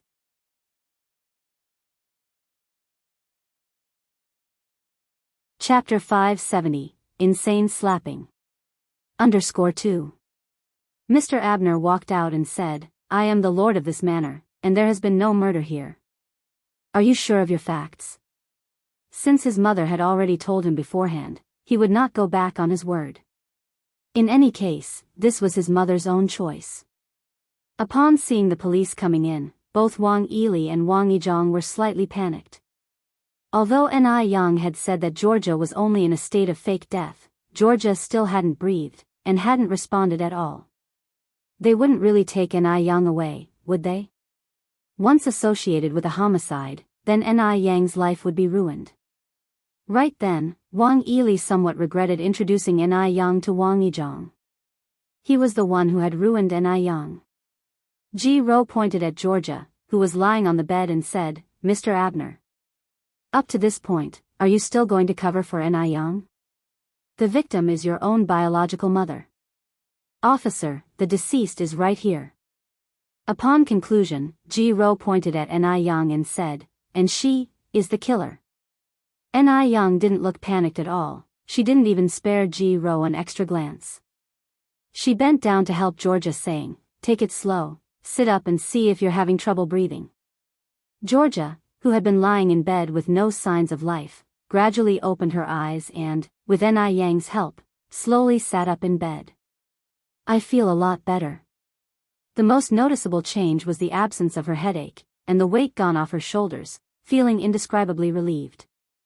Seeing this, everyone in the room was stunned. Mr. Abner immediately rushed over saying, "Mom, are you okay? Are you really okay?" Georgia had been lying in bed for over a year, unable to sit up because she couldn't use the muscles in her back. This was simply a miracle. Impossible. This is impossible. Ji Rao, who had been ready to enjoy a good laugh, turned pale on the spot. How could this be possible? How could worthless traditional Chinese medicine be so powerful? Didn't Georgia breathe her last? Why isn't Georgia dead? Ji Rao clenched her fists, breaking several fingernails in the process. Seeing Georgia awake and safe, the other Western doctors also marveled at this miracle. They knew Georgia had been pronounced dead by them. But now, she was miraculously cured by a traditional Chinese doctor that they had always looked down on. This was simply unimaginable. Could it be that traditional Chinese medicine is this powerful? The Western doctors' opinions of Ni Young were changing. Even Wang Yili and Wang Yizhong were somewhat shocked. Neither of them had expected Georgia to wake up abruptly. The police saw that it was all a misunderstanding, said a few words, and then turned to leave. "Please wait a moment, officer," said Ni Young lightly. "Young comrade, do you have any other matters?"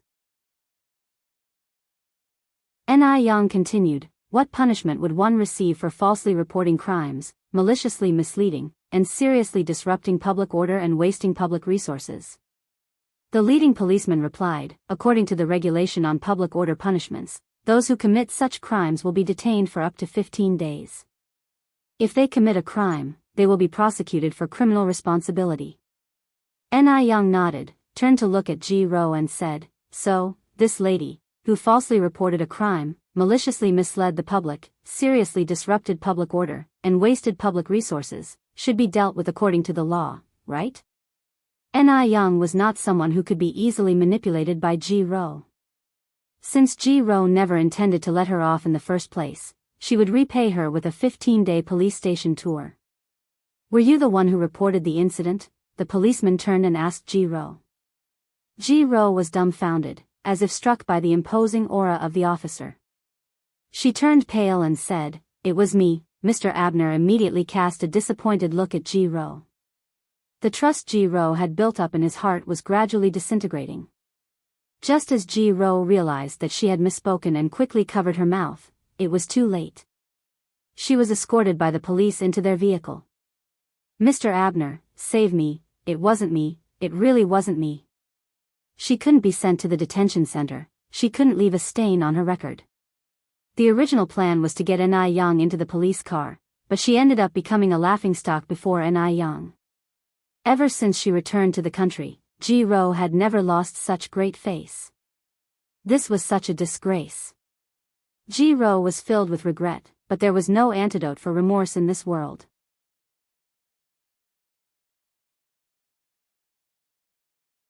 Chapter 571, Insane Slapping. _3. Ni Young looked at her retreating figure, a slight smile curling her lips. Mr. Abner came to Ni Yang's side, then asked, "Divine Doctor, is my mother fully cured now?"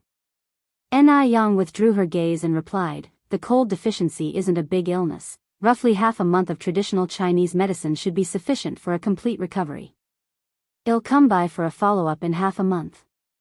"Thank you so much, Divine Doctor. Thank you for giving my mother a second chance at life," Mr. Abner said gratefully. "No need for thanks, it's my duty as a doctor. Divine Doctor, we were ignorant before.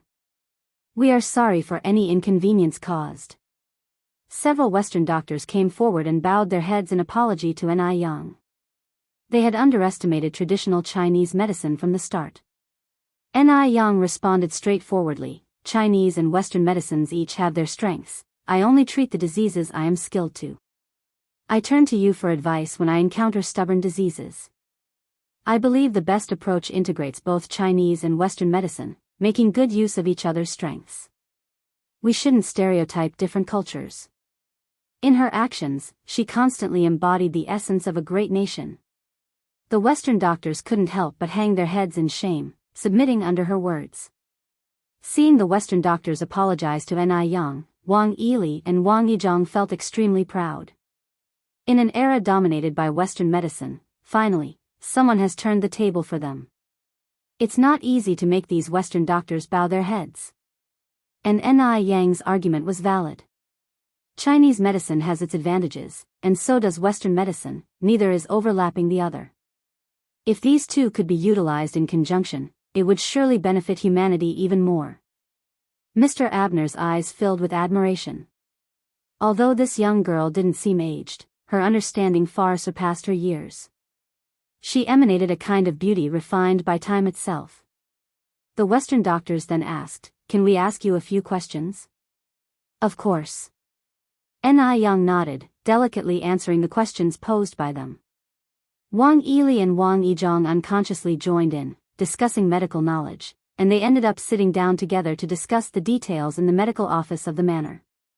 Georgia held Mr. Abner's hand and said, "You must properly thank the Divine Doctor." Mr. Abner nodded, "Don't worry, I will." At noon, Mr. Abner grandly entertained them. Ni Young made an agreement with him to come for a follow-up visit after 15 days. After the meal, Ni Young followed Wang Yizhong's car to the city center. "Second grandfather Wang, you can drop me off here." Wang Yizhong was surprised. Yang, aren't you going home?" Ni Young smiled lightly, "I have some stuff to do, I won't be going home just yet." "You and grandfather Wang can go first." "All right then, Yang, take care, well go first," Wang Yizhong said. Ni Young waved goodbye to them. "Goodbye, grandfathers." "Goodbye." Ni Young arrived at the Xinhua bookstore, bought a few basic English textbooks, and picked up some English tapes, along with a tape recorder. At that time, the tape recorder was portable but bulky and extremely expensive. A tape recorder would cost 38 yuan, which was nearly a month's wage for some people. Most families couldn't afford it. After leaving Xinhua bookstore, Ni Yang went to the vegetable market to buy some vegetables. She was a regular customer of the vegetable stall owner. This time she bought over 500 kilograms of vegetables, and the stall owner would directly deliver them to her doorstep. After all, 500 kilograms of vegetables cost 25 yuan. Usually, even half a month's sale wouldn't total up to that. Following this, Ni Yang also bought some beef and mutton, before heading home. When she arrived home, the vegetables had already been delivered by the stall owner. Ni Tsuehua and a few other village women were washing the vegetables. The vegetables were to make pickles, Ni Tsuehua alone couldn't finish washing over 500 kilograms of it, so each time they bought vegetables for pickling, temporary laborers were hired from the village to help. Temporary labor cost 2 yuan a day, and everyone was very eager to work. After washing the vegetables, Ni Yang handed the tape recorder and English book she bought to Ni Tsuehua. "Mom, these are for you." "What's this?" Ni Tsuehua was a bit curious. "These are English textbooks and a tape recorder to help you learn English," Ni Yang responded. Ni Tsuehua was amazed. "So this is a tape recorder. How do you use it?" "I'll show you." Ni Yang plugged in the recorder, inserted a tape, and soon a standard American English accent flowed from the recorder.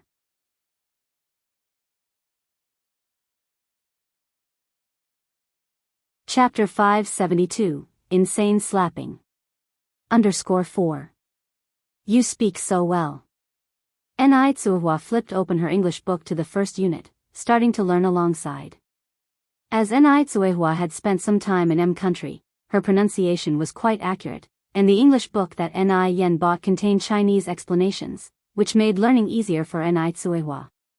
With a smile, Ni Yen said, "Mom, your English is great. You don't need to worry about the household chores anymore, just focus on learning English." Learning another language was not a bad thing for Ni Tsuehua. Ni Tsuehua said, "There's not much to do around the house. I can learn and work at the same time. Studying won't delay anything." When Ni Tsuehua was learning English, little Ni Yun was also mimicking behind her, making babbling sounds. Quite expressive indeed. Time flew quickly, and soon it was the beginning of the month. Today was the day when Li Ronghua was invited to her boyfriend's house. Her boyfriend's name was Zhou Wenhua. True to his name, he was a man of education. Although he had to retake university several times before finally getting in, at least he managed to graduate from a second-tier school. In this era, second-tier university graduates were rare, and they were guaranteed a stable job after graduation. Perhaps it was not exaggerating to consider him the golden phoenix in her family.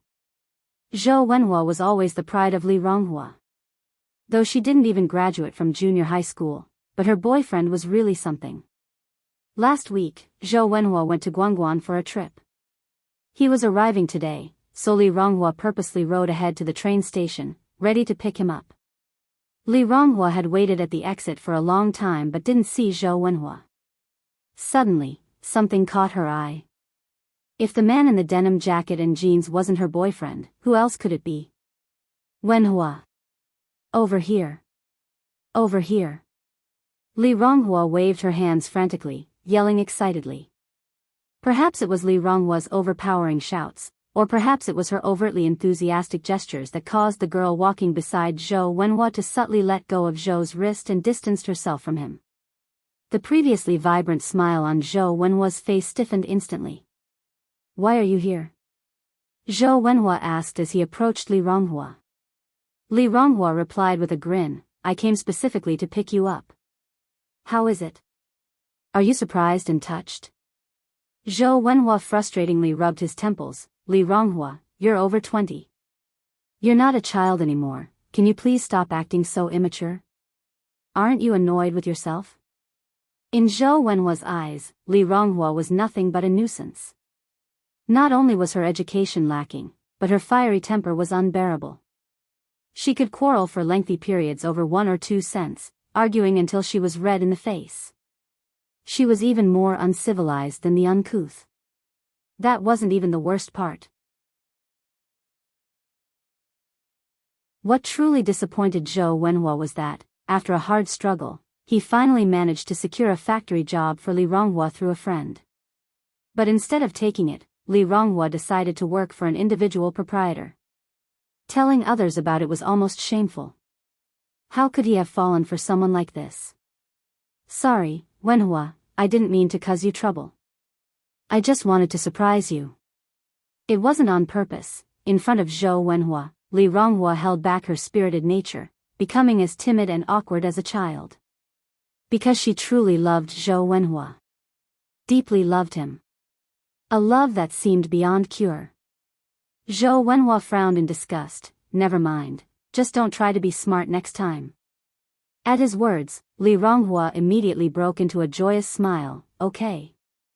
I promise. By the way, Wenhua, is that comrade a classmate of yours? Was she scared off by me just now? When Li Ronghua first spotted Zhou Wenhua, she was so excited that she didn't notice the two of them holding hands. Zhou Wenhua replied, her name is Su Ziqin, a university classmate of mine. As he said this, Zhou Wenhua waved towards Su Ziqin, over here. Su Ziqin was a city girl with an extraordinary aura. Her hair was tied in 2 long braids, she wore a floral dress, and black high heels were on her feet. Ziqin, this is Li Ronghua, Zhou Wenhua introduced. Su Ziqin smiled at Li Ronghua, reaching out her hand. Hello comrade Li Ronghua, I've heard about you from Wenhua, today I finally meet you. You're even prettier than what Wenhua described.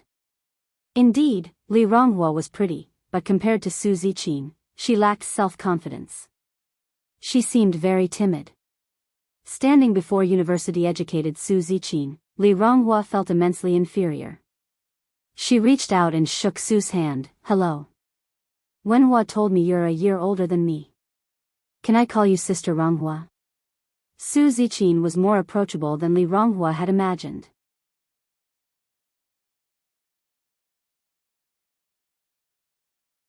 Chapter 573, Insane Slapping.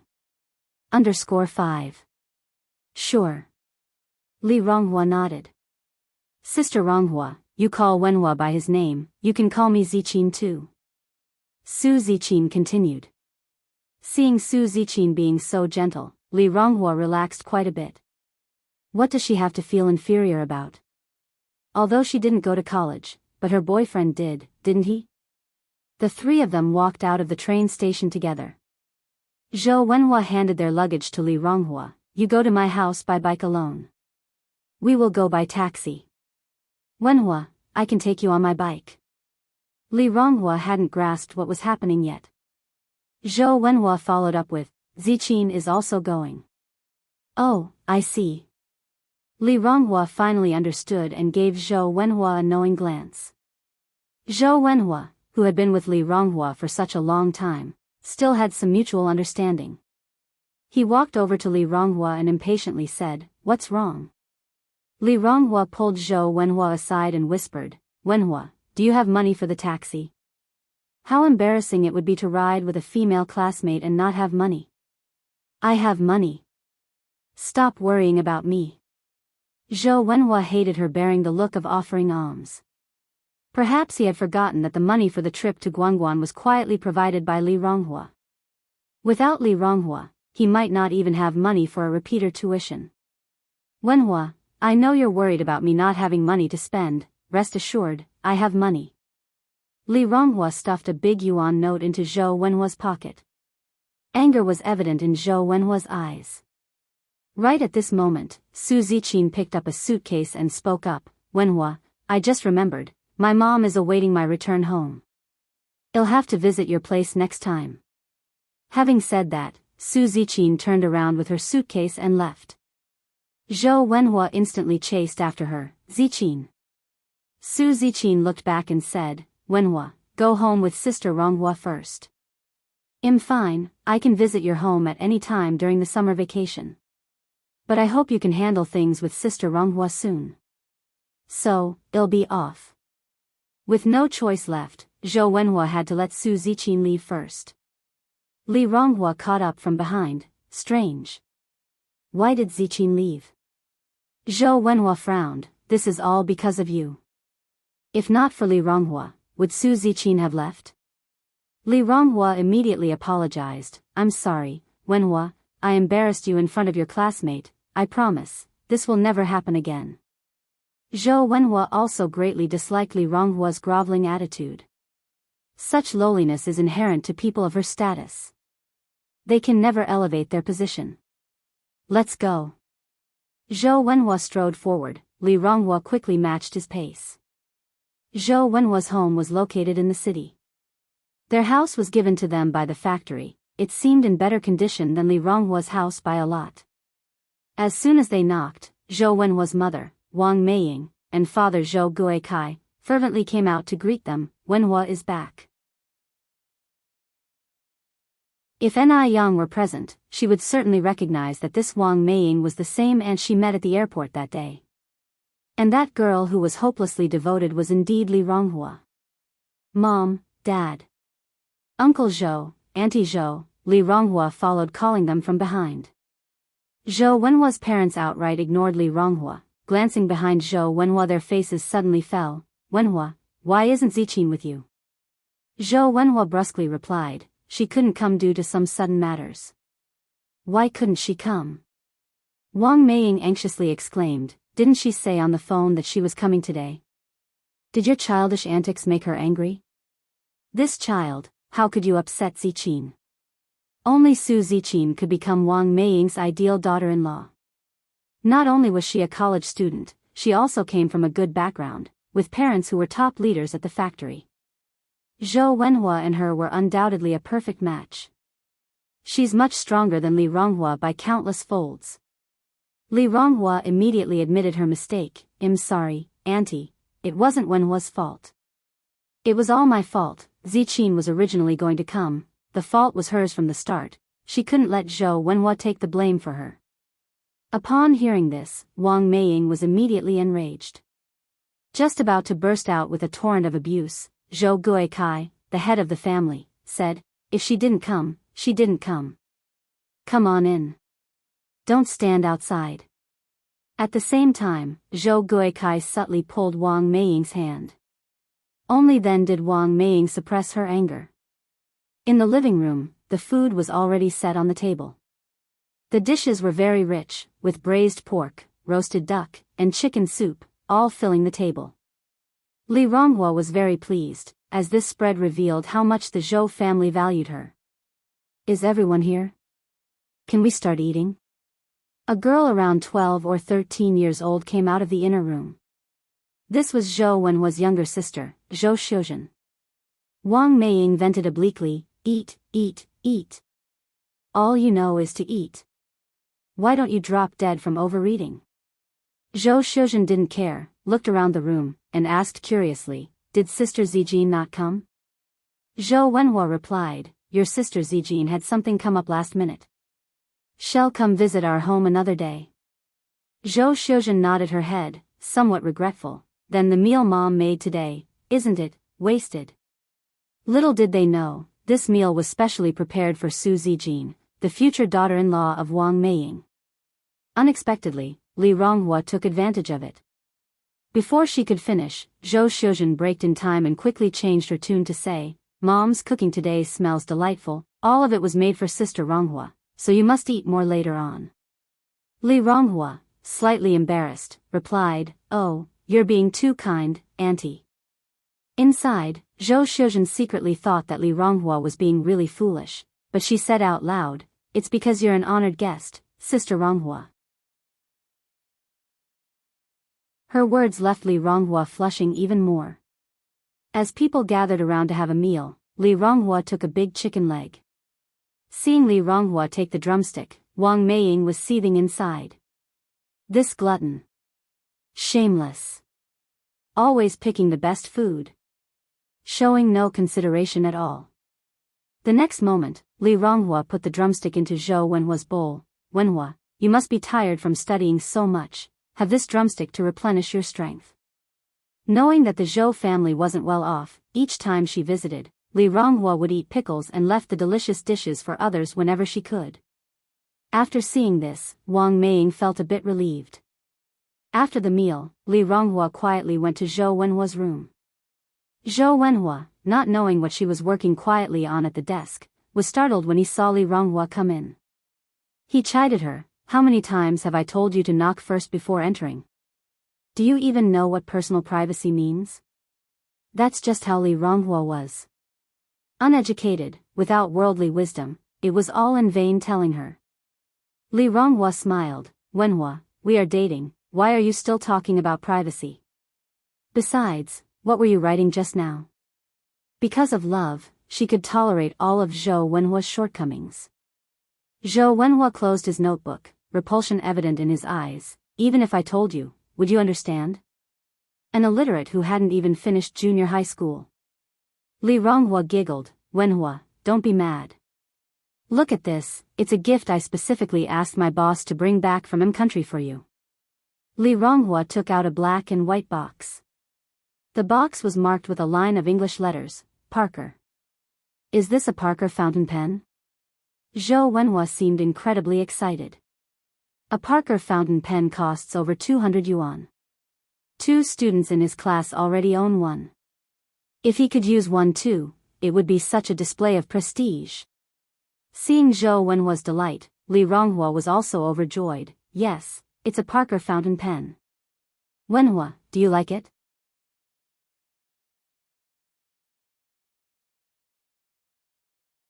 Chapter 574, You Really Are a Good Child _1 Zhou Wenhua did not respond to Li Ronghua's words. Instead, he ripped open the box that contained the pen.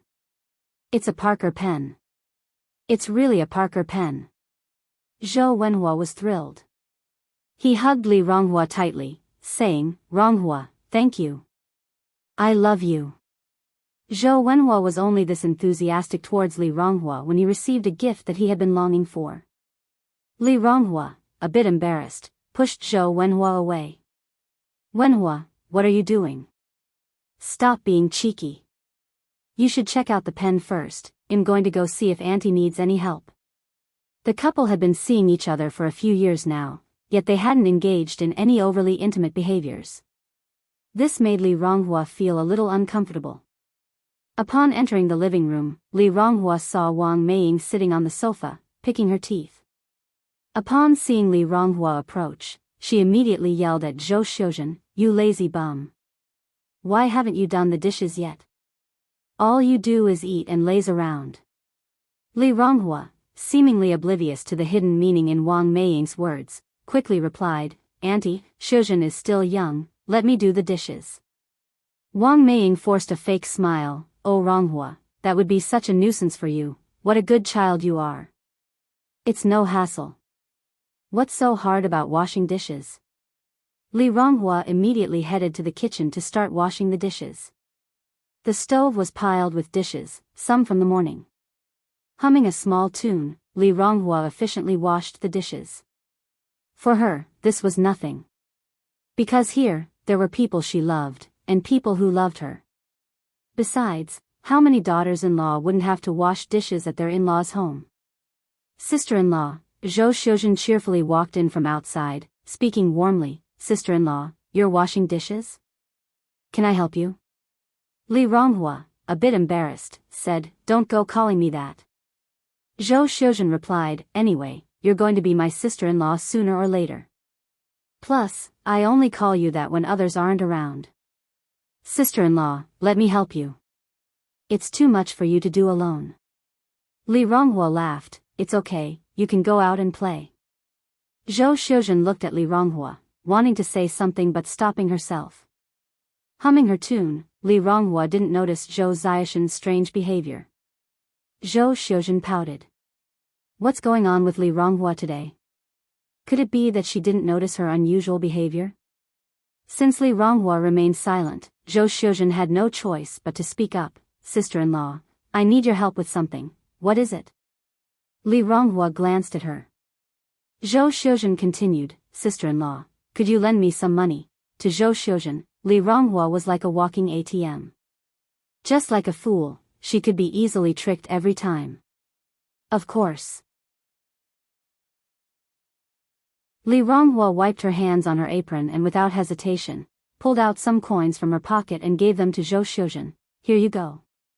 The coins were all pennies and dimes, the largest of which was only 3 cents. Added together, they didn't even amount to 30 cents.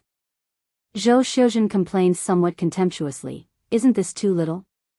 Sister-in-law, could you give me some more? Li Ronghua said, what does a kid like you need so much money for? Sister-in-law, please, you're my own sister-in-law. I'm not asking for much, just 2 yuan will do. Zhou Xiuzhen was Zhou Wenhua's only sister and her future sister-in-law. Naturally, she couldn't offend her future sister-in-law. Li Ronghua nodded, all right. I'll give it to you. You're the best, sister-in-law.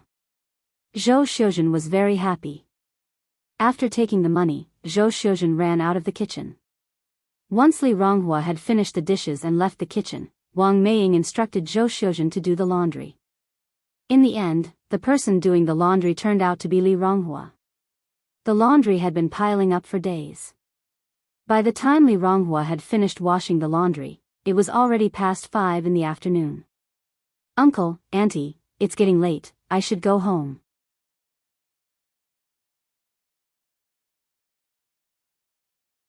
Chapter 575, Extremely Proud, Comparison, One More, _1 Wang Meiying feigned politeness and said, Ronghua, let Wenhua take you home. No need, Li Ronghua refused, Wenhua is reading. We better not disturb him. Wang Meiying smiled and said, Ronghua, you're such a good kid.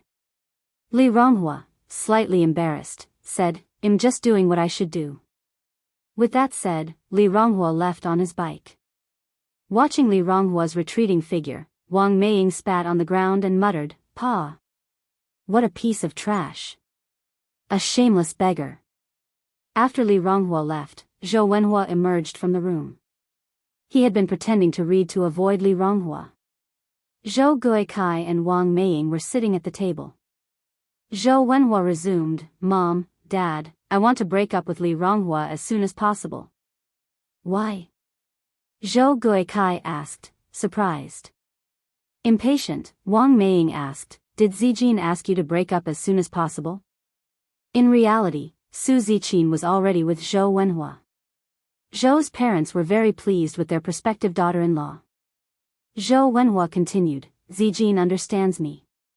She also sympathizes with Li Ronghua and agrees to give me time to handle this. But I just can't stand it anymore, every minute with Li Ronghua is torture. He had nothing in common with Li Ronghua. When he said one thing, Li Ronghua could manage to twist it to something else. Sometimes her responses were entirely unrelated. He was really fed up. No way, you can't break up with Li Ronghua for the time being. Zhou Guikai spoke up. Right, I don't agree either. Why? Zhou Wenhua looked at his parents incredulously, Mom, Dad, don't you dislike Li Ronghua too? Yes, we certainly don't like Li Ronghua. Zhou Guikai nodded. Impatiently, Zhou Wenhua asked, then why won't you let me break up with her? The sooner he broke up, the sooner he'd be free. Because of Li Ronghua, he couldn't openly introduce Su Zijin to others. He could only say that Su Zijin was his classmate, which resulted in Su Zijin suffering a lot. Wang Meiying continued, you and Zijin are dating, eating, going to the movies, buying clothes, doesn't all of that cost money? You certainly can't use Zijin's money. Our income is not substantial, and with your brother and sister still studying, when you really break up with Li Ronghua, where will the money come from? To their family, Li Ronghua was like a free ATM. Without Li Ronghua, their life wouldn't be as comfortable. Regardless of the job Li Ronghua was doing, she gave all her money to their family without reserving a cent for herself. Sometimes, Li Ronghua would even give money from her own parents to Zhou Wenhua. Zhou Wenhua frowned, am I supposed to rely on a woman to support me? Zhou Wenhua was poor but proud. He didn't want to be tagged as one living off a woman. If his classmates heard about it, how would he save face? Zhou Guikai glanced at Zhou Wenhua, now is not the time for you to act bravely. There are countless examples of men having multiple wives in ancient times. If a woman is willing to give you money, that's because of your own ability. Hearing this, Wang Meiying immediately echoed, exactly. Your father is absolutely right. Does the guy next door, Guzi, have such ability? I've heard from the matchmaker, his mother introduced him to so many girls, not one of them liked him. When Wang Meiying said this, she appeared extremely proud. Could she not be proud of having such a capable son? Not everyone had the fortune to have such a capable son. Zhou Wenhua's vanity was slowly filled by his parents' words. Yes. Li Ronghua willingly gave him money, but he had never asked her for a cent. As for the money that came unasked, why wouldn't he accept it? Zhou Wenhua nodded, fine, I'll listen to you. But mom and dad, dragging this on forever isn't viable either, it's not fair to Zijin. Su Ziqin was an innocent young girl, she couldn't just blindly follow him around. Like this. Wang Meiying's eyes twinkled, I'll think of a way for you. So you can have money to spend, and also break up with Li Ronghua. Deal. The courtyard of the Ni family. In the evening, the courtyard was filled with the rich aroma of food, and the house was filled with laughter. After these days of hard study, Cuehua had managed to learn quite a lot of English. At the moment, she was practicing English conversation with Yang Yang. Chingue said with a smile, Yang Yang's mom, you're amazing. It seems that I should learn from you. Cuehua humbly replied, oh come on, I'm just doing it for fun. Chingue continued, I'm just joking around, if I actually had to do this, I definitely wouldn't have the patience. She was over 40. Where would she have the mood to study this? She didn't have the steadfastness and perseverance of Cuehua. Cuehua was the kind of person who thirsted for knowledge, and was very smart. Chingue continued, Yang Yang's mom, you never wanted to go to school when you were younger, if you had, you would have gone to university a long time ago. Also, Cuehua had a certain quality about her that was not ordinary, perhaps it was because of her years living as a peasant woman, it had concealed this quality. After coming to Beijing, as she broadened her horizons, the concealed quality slowly began to emerge. Now, you could hardly see any trace of her past in Cuehua. If you were to say that she was the rich daughter of a wealthy family, people would believe it. Cuehua chuckled and said, Sister Chingue, you sure know how to flatter. How am I as brilliant as you say? You're much smarter than I am. The two started to exchange compliments. Over at the Li family. When Li Ronghua came back, the Li family were having dinner. Han Shaoqin looked at Li Ronghua, Ronghua, how did your visit to Wenhua's go today? What did his parents say? What did they say? Li Ronghua looked at Han Shaoqin with some confusion. Han Shaoqin just spread it out and said, Ronghua, you and Wenhua are not getting any younger, especially for girls of your age who can't afford to wait. What did Wenhua's parents say? When do they plan to come and propose? Han Shaoqin was quite satisfied with Zhou Wenhua as a son-in-law. After all, Zhou Wenhua was a college student, from any perspective, Li Ronghua was marrying above her class. Li Ronghua was already 22 this year. In the countryside, she would be considered an old maid, usually at her age, they would already have several kids. If she doesn't get married soon, she will not get married at all. However, the Zhou family hadn't shown any signs of coming to propose, this made Han Shaoqin a bit anxious.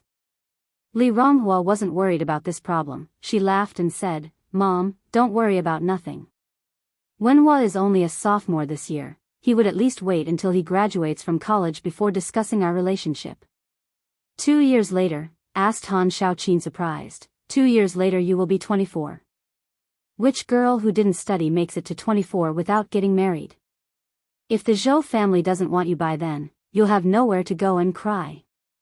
Li Ronghua said laughingly, Wenhua is not that kind of person. She had known Zhou Wenhua for so long, she firmly believed his character. Han Shaoqin said, back then, Qin Xianglian also didn't believe that Chen Shimi was an ungrateful man who abandoned his wife and children. But what happened in the end? What was Qin Xianglian's fate? Li Ronghua helplessly replied, Mom, you're going off track. How can you compare Wenhua with Chen Shimi? People are hard to read. I think Zhou Wenhua might not be such a good guy. Gooden chimed in. Gooden really didn't like Zhou Wenhua. He always felt that Zhou Wenhua was a bit dismissive of their family. Every time he came, he would refuse even a sip of water, acting as if he was some kind of golden phoenix. And yet his parents and sister really liked him.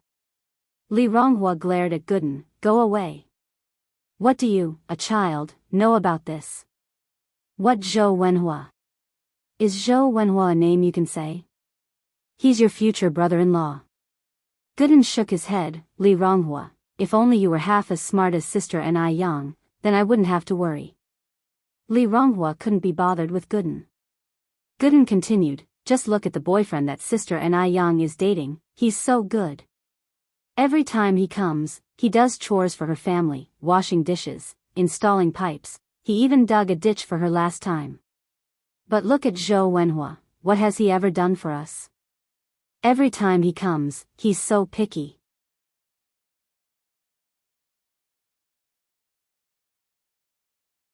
Chapter 576, Can't lag behind, 2 more updates, _1 Gooden is a child.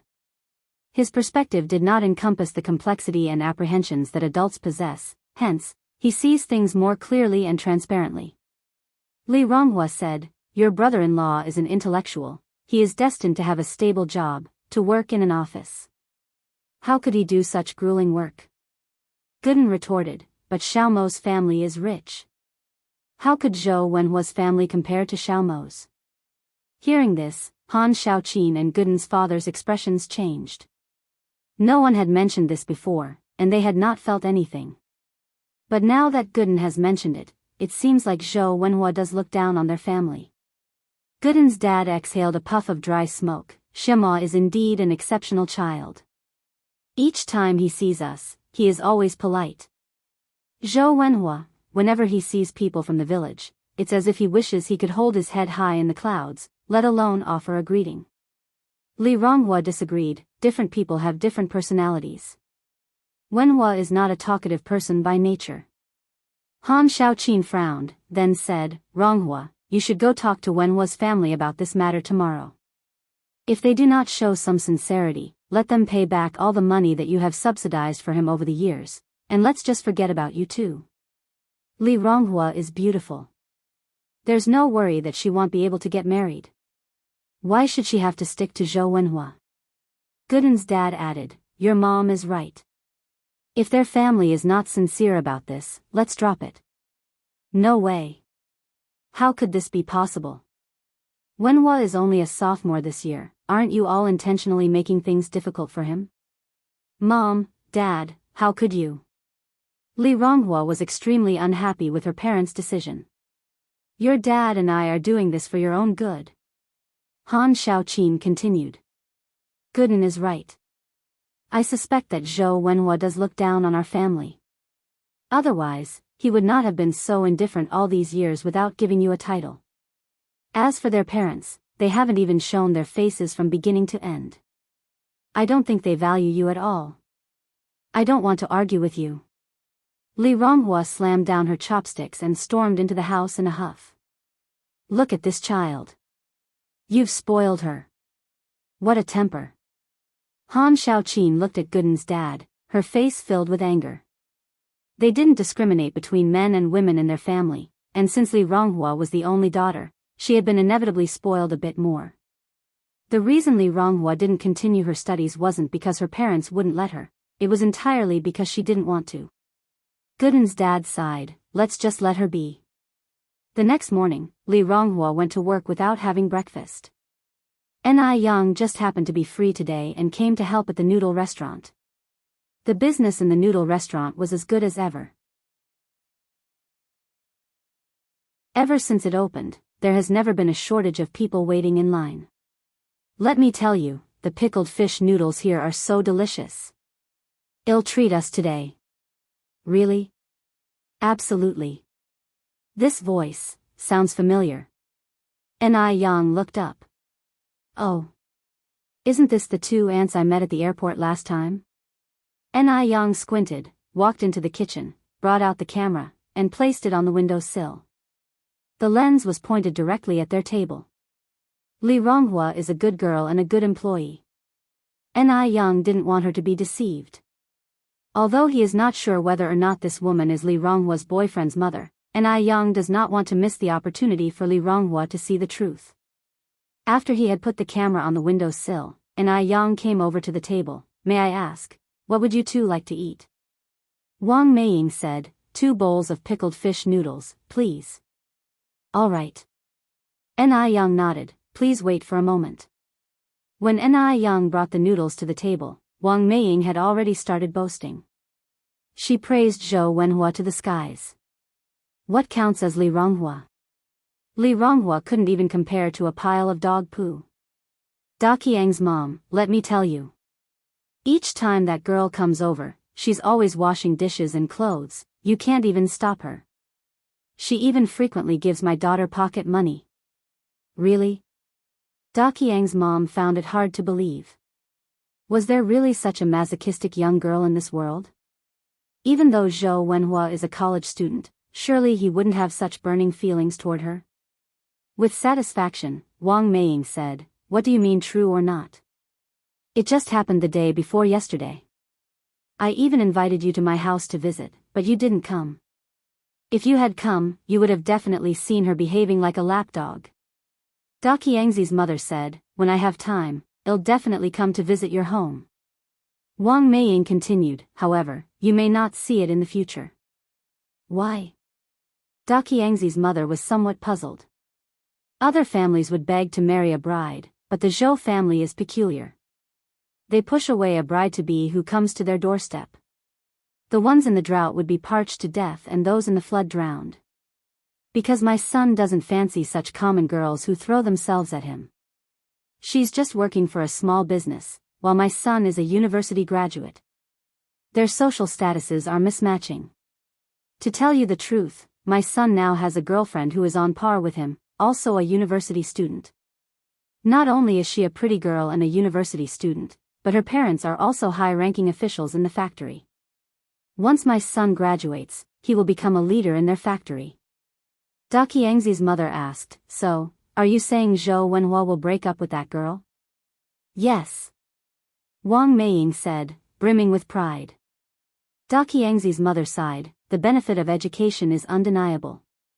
Da Qiangzi is even 2 years older than your Wenhua, yet is still single. After finishing their noodles, the two sat at the table for nearly half an hour, all the time praising Zhou Wenhua. After they left, Ni Yang put away his camera. Li Ronghua's mood was somewhat complicated, and on top of that, she hadn't eaten breakfast, hence she felt a bit off. But when customers came, she still perked up. Icy Skin Jade is a high-end skincare product. Although there are not many customers, once a deal is struck, the transaction amount is usually around 100 yuan. Thanks to Li Ronghua's excellent selling skills, she managed to get 500 yuan in transactions just this morning. Add in commission and such, she makes more than 200 yuan in addition to her 300 yuan salary each month. Sister Ronghua, there's a guy out there looking for you. Is he your boyfriend? One of the employees walked over to Li Ronghua. Another employee giggled, Sister Ronghua, your boyfriend is so handsome. Li Ronghua asked in surprise, really? Really? Li Ronghua rushed to the entrance and indeed saw Zhou Wenhua standing there. Wenhua. Li Ronghua was beyond joy and surprise. Zhou Wenhua is a university student and has always looked down on her job, so Li Ronghua was surprised that Zhou Wenhua would actually come to see her. Perhaps that's what love is.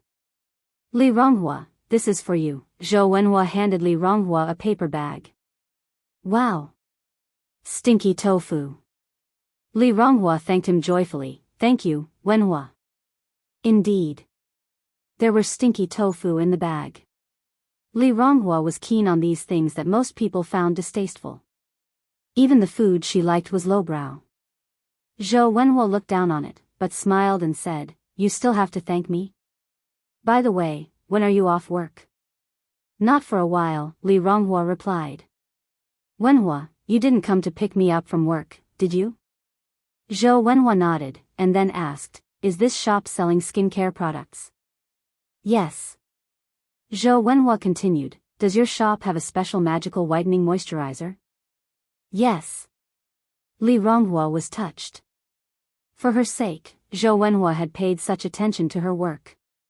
For a man to remember the skincare products a woman uses, it's truly not easy. Zhou Wenhua continued, give me a bottle of whitening moisturizer. Li Ronghua paused, then asked, what would a man need whitening moisturizer for? Do you want to give it to your mother? If it's for Auntie, I think wrinkle cream would be better. It's for Zijin. Her birthday is the day after tomorrow. Earlier, when Zhou Wenhua was out shopping with Su Ziqin, they accidentally stumbled upon one of the branches of icy skin jade. Zhou Wenhua had queued up with Su Ziqin for a long time at that time, but unfortunately, they didn't get the whitening moisturizer that Su Ziqin wanted. Therefore, Zhou Wenhua wanted to give Su Ziqin a surprise on her birthday. Li Ronghua trusted Zhou Wenhua completely. Hearing that he wanted to give Su Ziqin the whitening moisturizer, she didn't think too much of it, taking it as a normal social interaction. Even though she didn't go to university, she knew that it was very important to build connections in the university. She couldn't afford to be Zhou Wenhua's deadweight.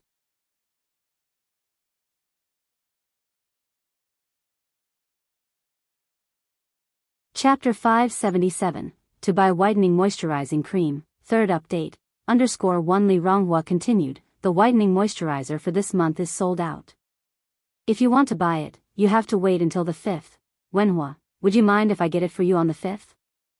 Zhou Wenhua did not directly answer Li Ronghua's words but instead asked, what date is the day after tomorrow? It's the 3rd. Li Ronghua replied. Zhou Wenhua countered, then do you think it's acceptable for you to bring it to me on the 5th? Li Ronghua, do you think I can't afford it and are purposely trying to embarrass me? No, I'm not. Wenhua, how could you think that of me? Li Ronghua hurriedly explained, the whitening moisturizer is extremely popular. It's snatched up as soon as it hits the shelves each month. If you give me some time, I'll see if I can find a workaround. Really? Zhou Wenhua's expression slightly softened. Li Ronghua continued, wait for me here. Then hurry up. Zhou Wenhua appeared impatient. Li Ronghua turned around and went inside the store. Xiaohe. What's wrong, Sister Ronghua? Xiaohe put down the aloe gel in her hand and walked over to Li Ronghua.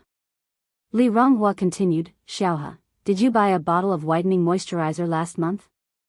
Yes, Xiaohe nodded, why? Li Ronghua grabbed Ziahe's hand, Xiaohe, dear sister, can you do me a favor? Xiaohe was taken aback, then said, what favor? Sister Ronghua, just tell me directly. Li Ronghua continued, dear, could you let your sister have that bottle of whitening moisturizer? I really need it. Well, Xiaohe hesitated. Although they are in-house employees, getting the whitening moisturizer is also quite difficult, requiring them to queue and reserve like regular customers. If every employee took advantage of their internal resources to stockpile goods and sell them at high prices, wouldn't that create chaos? Xiaohe, my dear sister, please help me. Li Ronghua pleaded, I'm willing to give you my entire month's commission. What was a mere month's commission to her when she was willing to give up everything for Zhou Wenhua? This proposal tempted Xiaohe. After all, Li Ronghua's monthly commission was quite considerable. And Li Ronghua was the store manager, essentially a leader.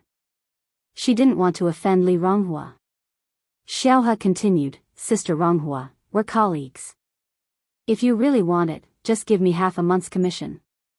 Really? Li Ronghua asked, surprised. Yes. Xiaohe continued, I'll go get you the whitening moisturizer. Thank you, Xiaohe. You're really like my own sister. Li Ronghua was extremely excited. She was also overjoyed that she could help Zhou Wenhua. Shortly after, Xiaohe came out with the whitening moisturizer. Li Ronghua took the whitening moisturizer. Xiaohe, things are a bit tight for me this month. Can I pay you when I get my salary in the middle of the month? The whitening moisturizer costs 125 yuan a bottle. Li Ronghua had used all this month's salary to help Zhou Wenhua. She had just spent 200 yuan on a single fountain pen. Where would she get the money to pay Xiaohe? Xiaohe laughed. It's all right, wait till the middle of the month. I'm not dependent on this money. Li Ronghua was the store manager here, so she wasn't worried about her running away. Li Ronghua came back outside with the whitening moisturizer in hand. Zhou Wenhua impatiently said, "Why did it take so long to come out?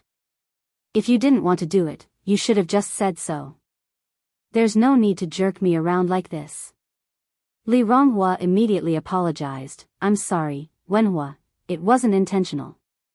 Here is your whitening moisturizer." Despite the groveling in front of Zhou Wenhua that felt deep to her bones, she didn't understand that a flower can never bloom out of dust. Zhou Wenhua took the moisturizer and asked, "Do you have money on you right now?" This was the first time Zhou Wenhua had asked Li Ronghua for money up front. In the past, it had always been Li Ronghua voluntarily offering money to Zhou Wenhua. Hearing this, Li Ronghua quickly checked her pockets. Pulling out the only bill she had, she handed it to Zhou Wenhua. "Here, this is for you." "That's it?" Zhou Wenhua slightly frowned. "Li Ronghua, are you worried I won't pay you back later?" "Relax, once I graduate and start working, I'll repay you every cent." He was just temporarily broke. How petty of Li Ronghua. "What can you do with 10 yuan? Li Ronghua replied, "I only have this much on me now. How much do you need, Wenhua?" Thinking of his mother's words, Zhou Wenhua said, "I need 1,000. 1,000? Li Ronghua was taken aback. "Wenhua, why do you need so much money? This is her salary for 4 months. She doesn't have that much money right now." Zhou Wenhua impatiently said, "This is between us university students, you wouldn't understand even if I explained." Li Ronghua bit her lip. "Can your uncle and aunt help? My parents are getting on in years, and my younger siblings need to go to school. How could you expect me to ask them for money?" "Li Ronghua, if you don't want to give me money, just say it outright. Why beat around the bush and insult people?" "Wenhua, don't be angry." "I didn't mean that," Li Ronghua said. "I will go back and figure something out." "When do you need it by?" Li Ronghua's father is currently renovating a restaurant for Ni Yang. Han Xiaoqin works in Ni Yang's noodle restaurant, and there are many aloe vera roses growing at home. Their income is quite optimistic, so it shouldn't be difficult to put together 1,000 yuan. "Tomorrow," Zhou Wenhua replied. "Wang Meiying has planned for him. As soon as he gets this 1,000 yuan, he will find an appropriate opportunity to break up with Li Ronghua. He's had enough of this life. Li Ronghua, an illiterate, is entirely unsuitable for him." As for the money, Li Ronghua gave it to him willingly. He never forced her. Li Ronghua nodded. "I'll deliver it to your school tomorrow after work." Although Zhou Wenhua is on summer vacation, he's staying at the university due to their lack of space at home. "I'll come and get it." Zhou Wenhua wouldn't let Li Ronghua come to his school. If his classmates found out he had such a girlfriend, how embarrassing would it be? "You're so tired from studying every day, let me deliver it to you." Zhou Wenhua frowned and said, "If I say it's not necessary, it's not necessary. Why are you so annoying?" Fearing that she would upset Zhou Wenhua further, Li Ronghua immediately said, Okay, I won't go." When a woman is in love, she won't think that Zhou Wenhua was afraid of being embarrassed by her. Instead, she felt that Zhou Wenhua was being considerate, not wanting her to make the trip. Thinking this, Li Ronghua's heart filled with sweetness, as if she had eaten honey. "I'm going now," Zhou Wenhua said next. "Let me see you out." Li Ronghua followed Zhou Wenhua's footsteps. "No need, go back," Zhou Wenhua said, his eyes filled with disdain. "Wenhua, don't worry. I'll only walk a little bit, everything's fine at the store." Communicating with an illiterate person is exhausting. Zhou Wenhua took a deep breath, his eyes filled with impatience. After seeing Zhou Wenhua off to the mall, Li Ronghua returned to the store. After getting the brightening moisturizer, Zhou Wenhua immediately rushed to curry favor with Su Ziqin. When she got home from work, Li Ronghua discussed the matter of the 1,000 yuan with her parents. Han Xiaoqin said, "Ronghua, are you silly? He doesn't even want to acknowledge us as family, and yet you promised to give him 1,000 yuan. Do you think our family is a bank? 1,000 yuan. In the past, they could only earn 100 yuan in a year. This Zhou Wenhua is good, asking for 1,000 just like that." Li Ronghua said, "Isn't this to support Wenhua's study? Mom, he is your future son-in-law, you wouldn't refuse, would you? We don't have that much money at home." "Dad," Li Ronghua turned her head to Gooden's dad. Gooden's dad took a puff of his dry pipe. "In our house, your mother is the boss." "Mom." Li Ronghua looked at Han Xiaoqin again. Han Xiaoqin said, 1,000 yuan. Your brothers still need to go to school, where does the family have so much money? Li Ronghua continued, "Mom, you give me whatever you can, and I'll figure out the rest myself." "Surely that's okay?" "That's not possible. Ronghua, let me tell you, you can do whatever with your salary, and we won't ask you for a penny, but don't think about getting any money from the family. Ronghua, haven't you realized it yet? The Zhou family and Zhou Wenhua do not value you at all." Li Ronghua frowned. "Mom, if you don't want to lend it, just say so. Why the need to insult Wenhua? He's not that type of person."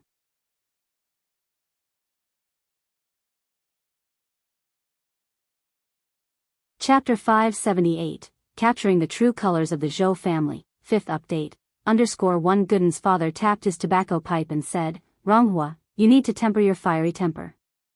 Your mother means well, she fears you might be deceived. 1,000 yuan is not a trivial sum. Zhou Wenhua is not that kind of person." Li Ronghua retorted, "Fine, if you don't want to help, so be it. I'm going for a walk." Li Ronghua put down her chopsticks and walked out. "Sis." Li Changsha was just about to follow her but was stopped by Han Xiaoqin. "Let her go. This wayward child is getting worse. Sooner or later, she'll come to grief because of Zhou Wenhua." In the beginning, Han Xiaoqin and her family were very satisfied with Zhou Wenhua. Zhou Wenhua was, after all, the first son-in-law in Jinghua village to have graduated from university. Giving them bragging rights, didn't he? But over the years, Zhou Wenhua's actions had increasingly disappointed them, especially with Mo Qishan as a comparison, making them look down on Zhou Wenhua even more. Mo Qishan, despite his rich background, was always so polite to the villagers, playing the role of a young man perfectly. As for Zhou Wenhua, he acts all high and mighty just because he's a university graduate, puffing himself up with pride.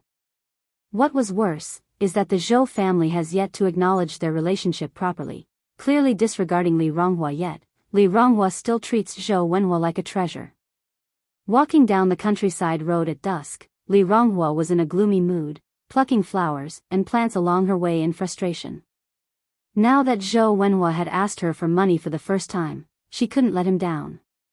Besides, Zhou Wenhua was a person with a strong sense of self-esteem. If he wasn't in trouble, he wouldn't actively ask for money. If she couldn't even fulfill this request of Zhou Wenhua's, could she still consider herself Zhou Wenhua's girlfriend? No way. She had to scrape together this 1,000 yuan. Ding ding ding. At this moment, the sound of a bicycle bell came from behind her. Li Ronghua turned back to find that the person on the bicycle was Ni Yang. Seeing Ni Yang was like seeing hope to Li Ronghua, so she immediately waved her hand. "Yang Yang." "Sister Ronghua." Yang Yang alighted from her bicycle.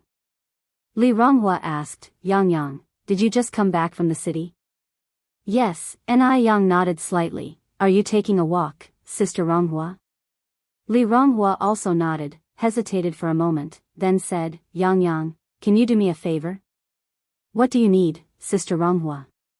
"Yang Yang, can you lend me 1,000 yuan?" Ni Yang was a big boss now, lending her 1,000 yuan would not be a problem. Ni Yang asked with concern, "Sister Ronghua, have you encountered some difficulties?" Li Ronghua's family was not exactly poor. There was no reason for them to borrow money unless they had encountered a serious problem. Li Ronghua replied, "It's not a big problem, just a bit of an emergency." "Does it have anything to do with your boyfriend?" asked An Yang. "Yes," Li Ronghua nodded. An Yang frowned slightly. "Your boyfriend is a university student. What does he need so much money for?" Li Ronghua replied, "There are many expenses at university." Yang, can you help me out for now? I'll pay you back from my salary." Recalling the footage she had taken in the morning, An Yang said, "Let's talk about the money later. Sister Ronghua, come with me to my house. I want to show you something." "What is it?" Li Ronghua asked. "You'll know when you see it." Li Ronghua followed An Yang to the Ni family's house. An Yang immediately led Ronghua to their new house, and they entered the living room on the first floor. Even though they hadn't moved into the new house yet, all the furniture was already arranged. The retro-style decor, even the sofa was made of redwood, looked very pleasing to the eye. Li Ronghua visited An Yang's new house for the first time and expressed her surprise. Yang, your home's renovation is beautiful. It looks just like the ones on TV." An Yang gave a faint smile. "Sister Ronghua, please take a seat." "Sure." Li Ronghua sat down on the sofa. An Yang walked to the TV, took out a camera from her bag, and connected it with a data cable. Soon enough, a picture appeared on the TV. Li Ronghua excitedly exclaimed, "Hey, Yang, isn't this your noodle restaurant?" An Yang nodded, "Yes, it's my restaurant. Today, I accidentally recorded something quite interesting when I was filming there. I'd like to show it to you." Sure. This was Li Ronghua's first time watching a video recording. Soon, a familiar face appeared on the screen. "Isn't this my aunt?" An Yang asked in confusion, "Do you know this person?" Li Ronghua pointed at Wang Meiying and said, This is my boyfriend's mother." "Oh," An Yang nodded slightly. Yang, why are you showing me this?" Li Ronghua was somewhat curious. An Yang continued, "You'll understand, Sister Ronghua, just keep watching." At first, Wang Meiying had nothing but praise for Zhou Wenhua. Li Ronghua was very happy and proud. "My boyfriend is really something." However, as she kept watching, Li Ronghua felt something was not quite right. Because Wang Meiying mentioned a shameless little girl who keeps throwing herself at her son and constantly gives him gifts. At first, Li Ronghua didn't realize this shameless little girl was her. Not until Wang Meiying continued, "That little girl even gave my son a pen the day before yesterday. I heard it's a brand from the USA. It costs over 200 yuan. In reality, my son wouldn't give her a second glance. My son already has a girlfriend from a family that matches ours. You haven't seen how she fawns over him." All those words struck a blow, slicing through Li Ronghua like a knife. She never thought that in the eyes of the elder she respected and loved, she was this kind of shameless person. Ironic. It was just too ironic. Her love for Zhou Wenhua was just a joke to her boyfriend's family. Li Ronghua didn't cry or make a fuss, she just sat quietly on the sofa, spacing out, wishing for a hole to stare at on the television. "Sister Ronghua." An Yang approached and patted Li Ronghua on the shoulder. Li Ronghua's emotions exploded in that instant. She turned and hugged An Yang, crying loudly, Yang. Yang. An Yang comforted her, "It's okay, don't be upset. In life, who hasn't encountered a few jerks?" Li Ronghua continued to sob. She didn't understand why Zhou Wenhua and his family treated her like this. She loved Zhou Wenhua so much, where did she go wrong? Was it just because she lacked education? "Sister Ronghua, you should break up with that jerk as soon as possible. You are still young, you have a long life ahead of you. You don't need to hang yourself on a crooked tree. I love him. I love him so much. Yang, do you know how much I love him?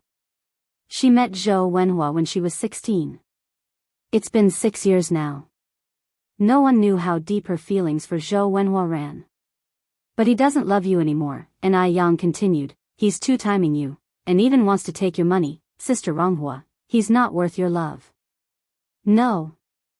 Wenhua wouldn't lie to me. Wenhua wouldn't deceive me. Li Ronghua shook her head. She absolutely could not accept that Zhou Wenhua had betrayed her. Ni Yang sighed. Sister Ronghua, there's a saying, love makes people crazy. Now you are the crazy one. I hope you can calm down and think about it carefully. For instance, are there any suspiciously close female students around him? Since his mother said he already has a well-matched girlfriend, there must be some signs. Li Ronghua was stunned. Her first thought was of Su Ziqin. That extraordinary woman who was both a beauty and a university student. No, Wenhua would never betray me. Li Ronghua wiped the tears from her face and stood up. I'm going to find Wenhua. Unless Zhou Wenhua admitted it himself, Li Ronghua would never accept it. Sister Ronghua, Ni Yang kept up with Li Ronghua. Li Ronghua turned back and tried to keep her tone as calm as possible. Yang, don't follow me. I want to handle this myself. Ni Yang was somewhat worried, but, don't worry, it'll be fine, Li Ronghua responded without turning back and left the place. Li Ronghua didn't know how she ended up at Zhou Wenhua's school. She had delivered sneakers to Zhou Wenhua here before, so she knew where his dormitory was. But Zhou Wenhua's roommate told her that Zhou Wenhua wasn't in, that he had gone out to watch a movie. As such, Li Ronghua stood at the entrance of the movie theater, waiting for him. She waited for a long time. Only then did she see Zhou Wenhua emerge from the cinema.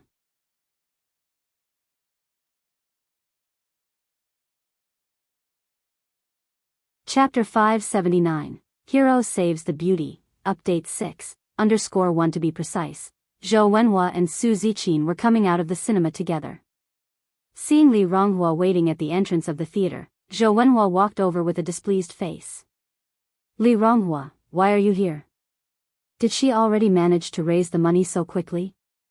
He didn't want Su Ziqin to see him asking a woman for money. Li Ronghua tried to smile. Wenhua, what are you doing here? Did you come to the movies with Ziqin? Yeah, so what? Li Ronghua clung to Zhou Wenhua's arm. Wenhua, we've never watched a movie together. Will you watch one with me? Zhou Wenhua jerked his arm away disgustedly. Li Ronghua, what's gotten into you? Li Ronghua looked up at Zhou Wenhua. Wenhua, do you love me? At her words, Su Ziqin also looked up at Zhou Wenhua. At such a moment, of course, Zhou Wenhua could not speak against his conscience. What if Su Ziqin misunderstands? After all, he loved only Su Ziqin now. Li Ronghua, stop making a scene. Zhou Wenhua was caught between a rock and a hard place. He had no idea what Li Ronghua was playing at. Wenhua, you love me, don't you? Wenhua, you love me, don't you? The tears welled up in Li Ronghua's eyes and spilled down her cheeks. Her love was humble. As long as Zhou Wenhua nodded and said he loved her, she would believe it. Zhou Wenhua knew that if he nodded at this moment, he would lose Su Ziqin forever. Comparing Li Ronghua and Su Ziqin was, of course, more important. Li Ronghua, what on earth are you doing? Saying this, he grabbed Li Ronghua's arm and said in a low voice, go home first. Whatever happens, we'll talk about it tomorrow. Ziqin is still here. Let's not make a scene and give her something to laugh at. Li Ronghua looked at Zhou Wenhua with eyes full of despair. I just have one question, do you love me or not? Sister Ronghua, since things have come to this, let's lay it all out on the table. It's not fair to keep this from you. Su Ziqin came over and clung to Zhou Wenhua's arm. Wenhua and I are already together. Li Ronghua stood there in a daze, seemingly unable to believe what was happening before her eyes. You're lying, aren't you? You're just classmates. No, I didn't lie to you. Su Ziqin continued, Sister Ronghua, I know it's extremely unfair to you. After all, you and Wenhua have been together for so many years. However, feelings aren't something one can control. I hope to have your blessings. Shut up. Shut up. Li Ronghua pointed at Su Ziqin angrily, then turned to Zhou Wenhua and implored, Wenhua, tell her she's lying, you love me, don't you? Seeing the look in Li Ronghua's eyes, Su Ziqin couldn't help but feel sympathetic. However, she could only shake her head helplessly. At the same time, she felt proud of having such an exceptional boyfriend. If Zhou Wenhua wasn't exceptional, would Li Ronghua be so persistent? The victor, of course, would feel proud. At this moment, Zhou Wenhua must stand by Su Ziqin's side. He didn't realize how things would escalate to this. In his plan, he would first get 1,000 yuan, then confront Li Ronghua. In this situation, he would just lose 1,000 yuan for nothing. After all, his life didn't depend on it. But if he lost Su Ziqin, he would lose his future with her. Li Ronghua, Ziqin is right, she and I are already together. No, I don't believe it. Wenhua, how could you do this to me? Li Ronghua collapsed onto the ground in despair. Su Ziqin looked at Li Ronghua apologetically. Sister Ronghua, I owe you an apology. But it's not all my fault. In love, matching backgrounds and shared language matter. You only finished elementary school, while Wenhua is a university student. You're simply not meant to be. Li Ronghua cried into her hands. She hated herself for not studying more. Su Ziqin continued, Sister Ronghua, if you still have some dignity, stop pestering Wenhua. It's pointless. We wish you the best in finding your own happiness. The only response Su Ziqin got was a low sob. A sigh escaped Su Ziqin's lips. Sister Ronghua, it's getting late. We're going to leave. You should take some time to think. After she finished speaking, Su Ziqin walked away, arm in arm with Zhou Wenhua. At that moment, Li Ronghua sprang up and caught Zhou Wenhua's arm. Wenhua, don't leave. Don't abandon me. This sudden scene startled Su Ziqin. As a college student, coming from a privileged background, Su Ziqin had never met such a humble woman like Li Ronghua. Initially, she thought Li Ronghua would physically attack her out of anger. Zhou Wenhua violently pushed Li Ronghua away. Li Ronghua, have you no shame? At that moment, a pair of hands supported Li Ronghua. Can you not be so aggressive towards women? It was incomprehensible why such a man would even have a girlfriend. Mind your own business. Zhou Wenhua grabbed Su Ziqin's arm. Zijin, let's go. Comrade, are you okay? Do you need to call the police? Wu Daming continued. No need, Li Ronghua shook her head. In the light, Wu Daming finally got a clear look at Li Ronghua's face, exclaiming in surprise, You're that older sister, aren't you? Wu Daming had a deep impression of Li Ronghua's fiery personality. Unexpectedly, Li Ronghua was also subject to bullying. Who are you? Li Ronghua seemed to have no memory of Wu Daming. You may not know me, but you definitely know my sixth sister-in-law, Ni Yang, who lives in your Jinghua village, said Wu Daming. What happened to you? Do you need any help? No need, Li Ronghua shook her head again. Observing Li Ronghua's terrible state, Wu Daming continued, It's late. Let me drive you home. No need, Li Ronghua shook her head, then looked at her bicycle. I have a bike. Wu Daming said, You can't ride a bike in this state, we're from the same village, let me take you home.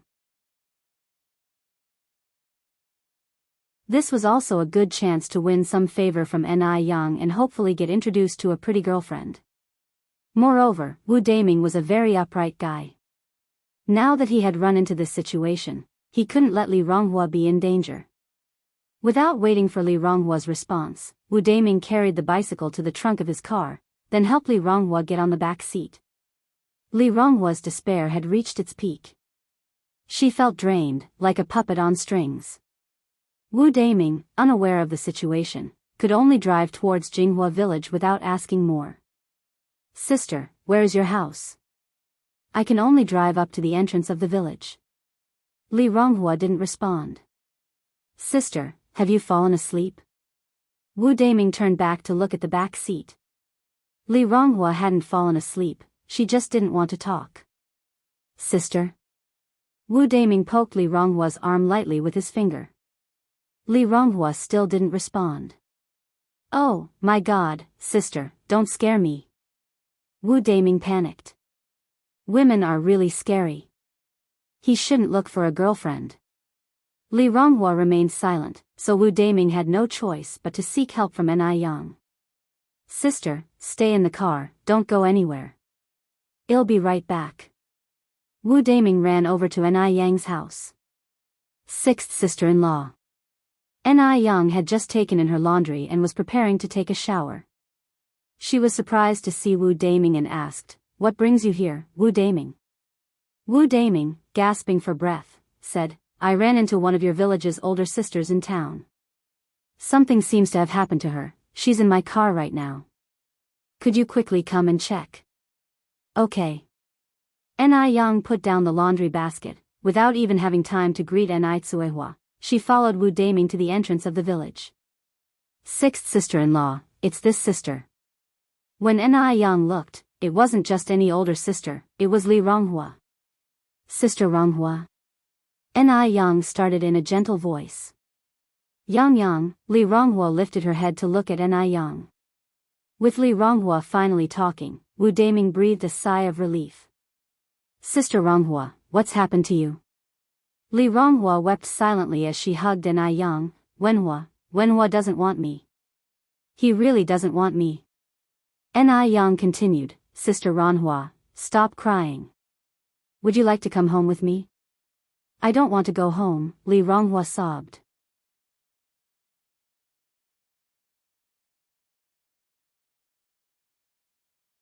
Chapter 580, Break Up with the Scumbag. Update 7_1 She was too ashamed to face her parents. Ni Yang said, then don't go back to your place, why not come with me to my house first? You can stay with me for the night. Okay. Li Ronghua nodded. Ni Yang turned her gaze to Wu Daming. Wu Daming, could you please help push Sister Ronghua's bicycle? No trouble at all. Wu Daming promptly pushed the bicycle and followed behind them. Once they arrived at the Ni family's residence, Wu Daming parked the bicycle in the yard and bid Ni Yang goodbye. Ni Yang said, Wu Daming, thanks for your help tonight. I appreciate you bringing Sister Ronghua back. Sister-in-law, you needn't be so formal with me. I'll be on my way then. Ni Yang nodded, be careful on the road. After Wu Daming left, Ni Yang led Li Ronghua into her own room, and then she went to inform Ni Tsuehua. Ni Tsuehua, being a kind-hearted person, asked with concern as soon as she heard about the situation, is Ronghua okay now? No serious matter. Mom, could you do me a favor and visit Gooden's house? You can tell Gooden's parents not to worry. Ni Tsuehua immediately put down her English book, I'll go right away. Okay. Ni Yang nodded. By the time Ni Tsuehua got there, Gooden's parents were already getting anxious and about to go out in search of her. Upon hearing that she was at Ni Kuihua's house, they finally breathed a sigh of relief. Since stepping into Ni Yang's room, Li Ronghua had begun to weep silently. Apart from crying, she didn't know what else to do. Ni Yang sat by her side, comforting her. Sister Ronghua, recognizing the true colors of a scumbag like Zhou Wenhua is actually a good thing. If you didn't see it until after you were married and had children, it would be too late for regrets. You're so young and beautiful. What kind of man can't you find? Zhou Wenhua is not worthy of you at all. Li Ronghua couldn't listen to these comforting words at all right now, she just kept on crying heartbrokenly. Ni Yang intensified her tone, Sister Ronghua, do you really plan to continue being dejected like this? It was only then that Li Ronghua raised her head to look at Ni Yang. Then, what should I do? I've lost everything. Zhou Wenhua was her everything. Now that Zhou Wenhua didn't want her anymore, what did she have left? You still have family. You have grandparents, parents, and 2 younger brothers. Do you really think they, combined, are not as important as a man like Chen Shimi? Do you realize how upset your family would be if they heard you say this? Especially Aunt Han, who worked so hard to raise you. Surely she didn't do it just so you could throw yourself away like this? Li Ronghua was taken aback. No one had ever said such things to her before. Everyone always said that the fate of a girl was like a seed. If it lands on fertile soil, it can enjoy a life of happiness. If it lands on barren soil, then it can only experience a life of hardship. That's why she was always dreaming about finding an exceptional boyfriend and marrying into a good family. And then she met Zhou Wenhua. When they first met, Zhou Wenhua was a high school senior. It was she who had accompanied him through failure after failure until he rose again. Because she believed Zhou Wenhua would certainly succeed one day. And indeed, she was right. After 3 years of studying for the college entrance exam again, Zhou Wenhua was finally admitted to a second-tier university. Thanks to this, Li Ronghua was able to hold her head high in front of all her relatives. Li Ronghua loved Zhou Wenhua so much that she didn't even notice when he began to change. Ni Yang sighed, and then said, "Sister Ronghua, a man is not everything. You should cheer up and strive to better yourself." Have you ever heard the saying?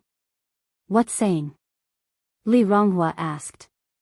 If today you look down on me, there will come a day when you might not be able to reach me. This simple, plain sentence carries an unexplained power. Most of the sadness in Li Ronghua's heart suddenly disappeared. Yes, she should cheer up.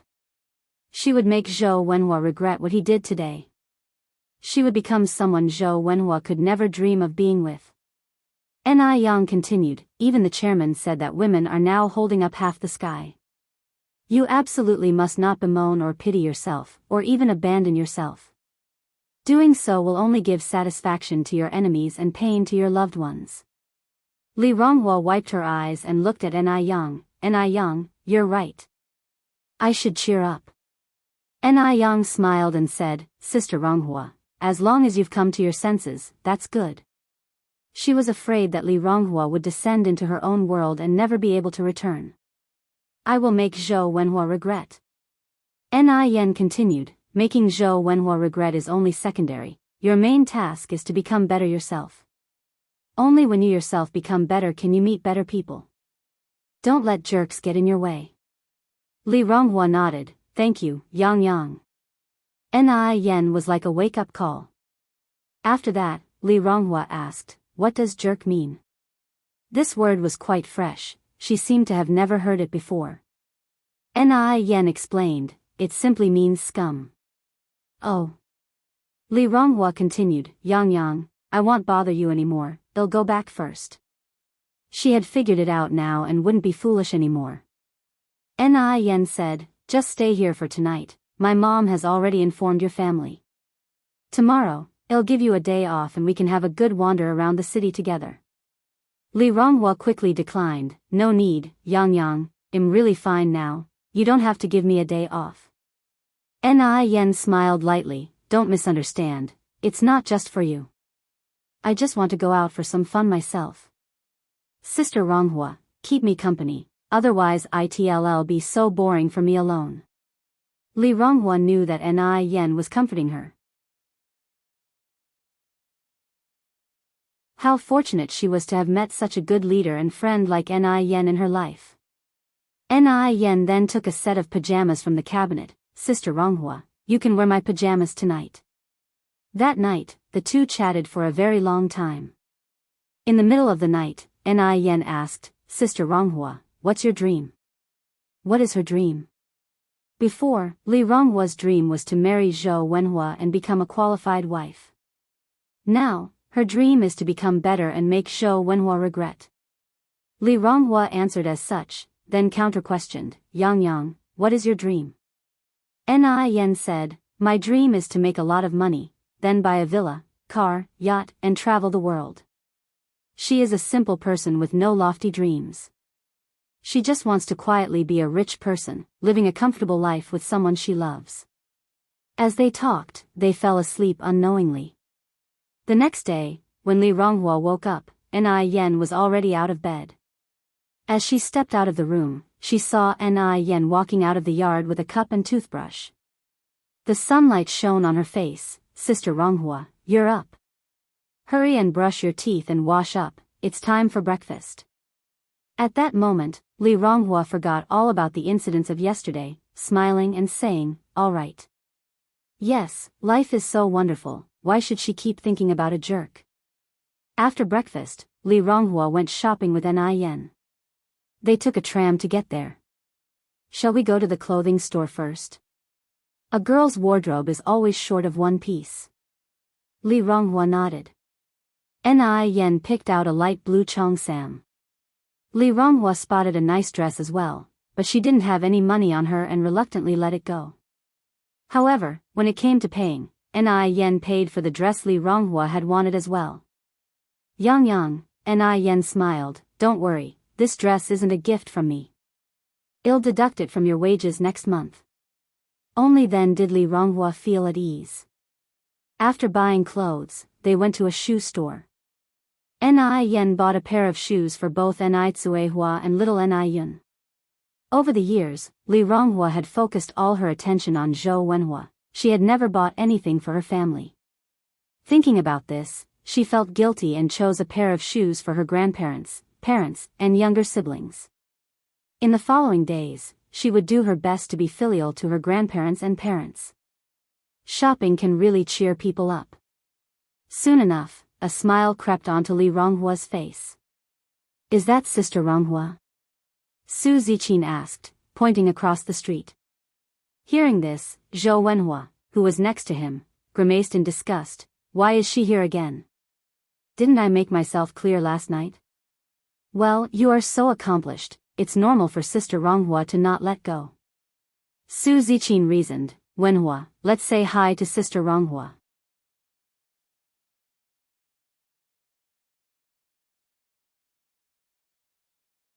Chapter 581, Scum Men and Women Seeking Abuse at Home, Update 8_1, Why bother greeting her?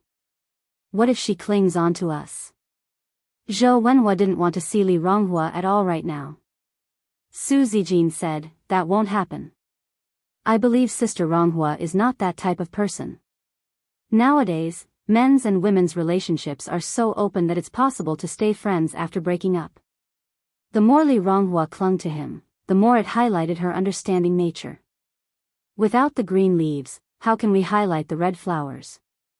Under Su Zijin's persuasion, Zhou Wenhua reluctantly agreed to meet Li Ronghua.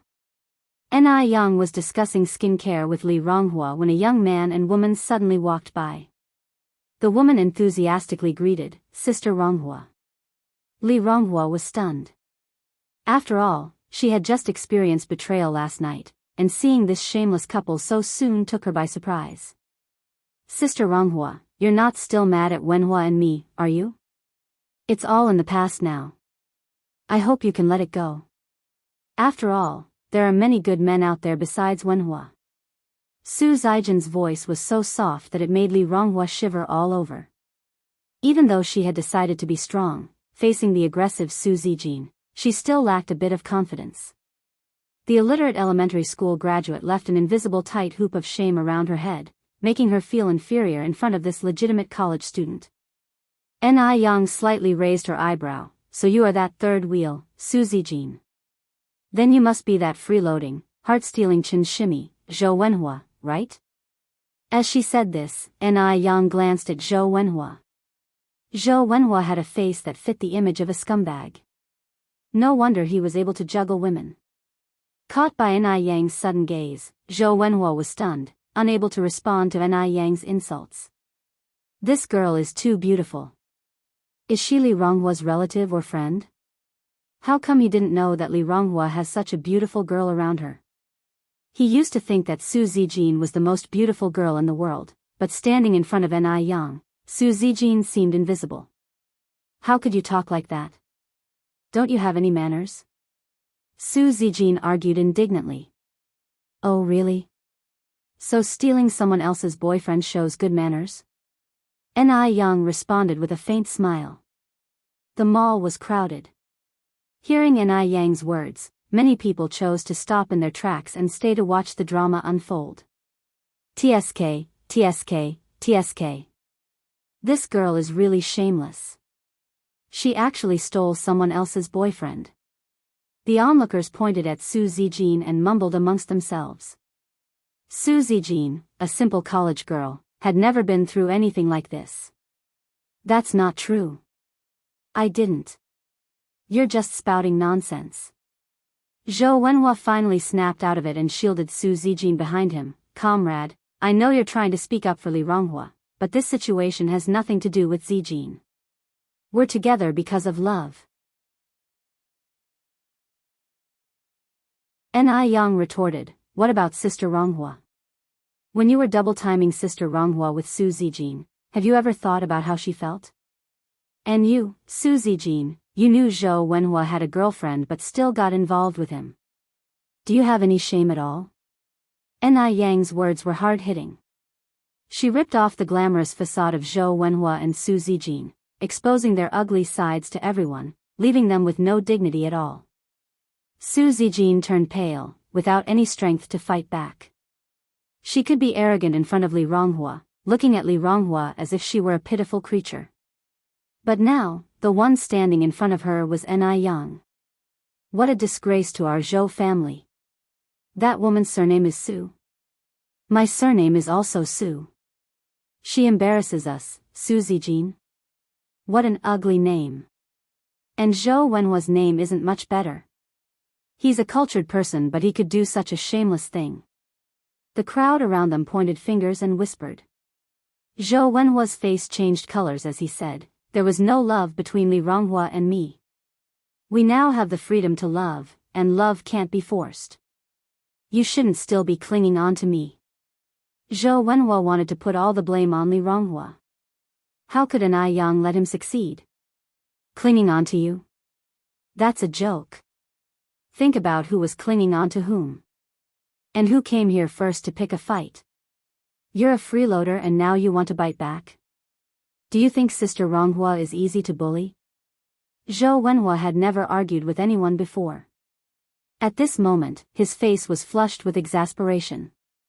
Unable to out-talk Ni Yang, he turned to Li Ronghua and said indignantly, Li Ronghua, we have broken up. Can you please stop this? Can't we part on good terms? Li Ronghua couldn't utter a word. She would have collapsed to the ground if it wasn't for Ni Yang's support. Ni Yang gave a faint smile, looked at Zhou Wenhua and said, since you have broken up, you should return what Sister Ronghua has given you, right? The Parker pen you keep in your jacket pocket was a gift from her, as were the branded sneakers on your feet.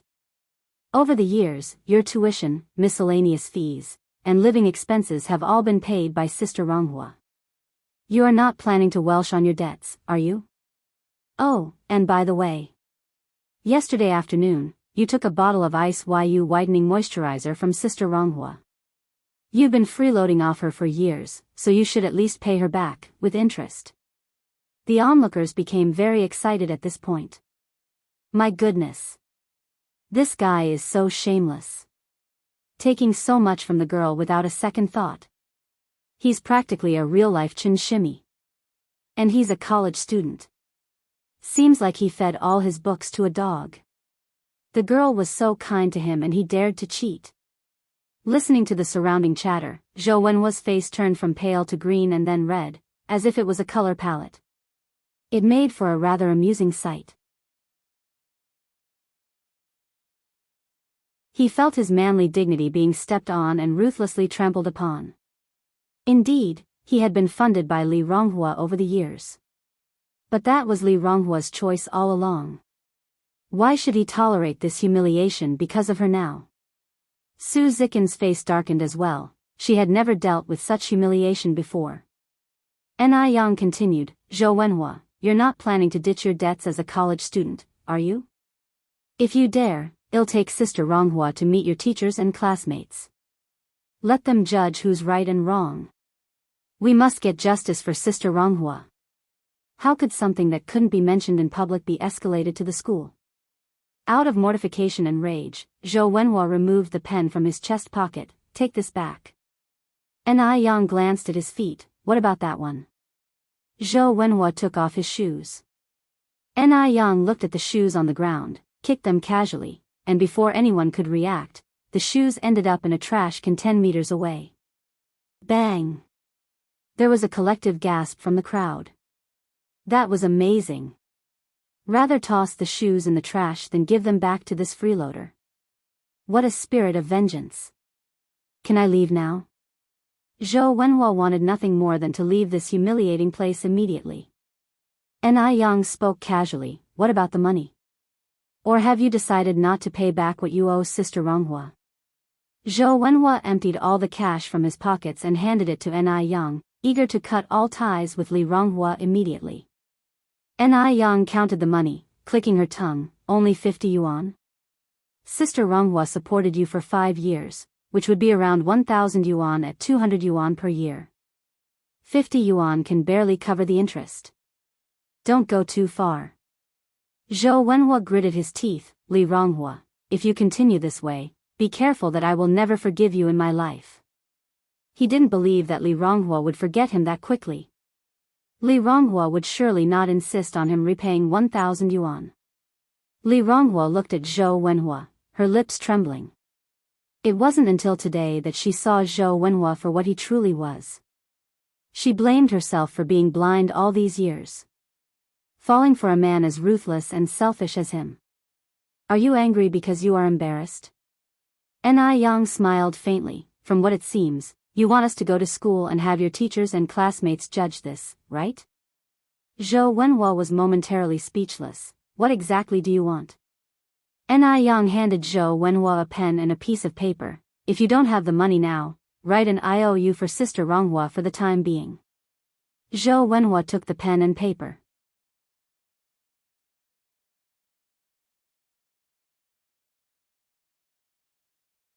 Chapter 582, The Great Abuse of Scumbags Men and Women, Update 9_1 Yang continued, I instruct, you write. Zhou Wenhua clenched his fist in anger and shame.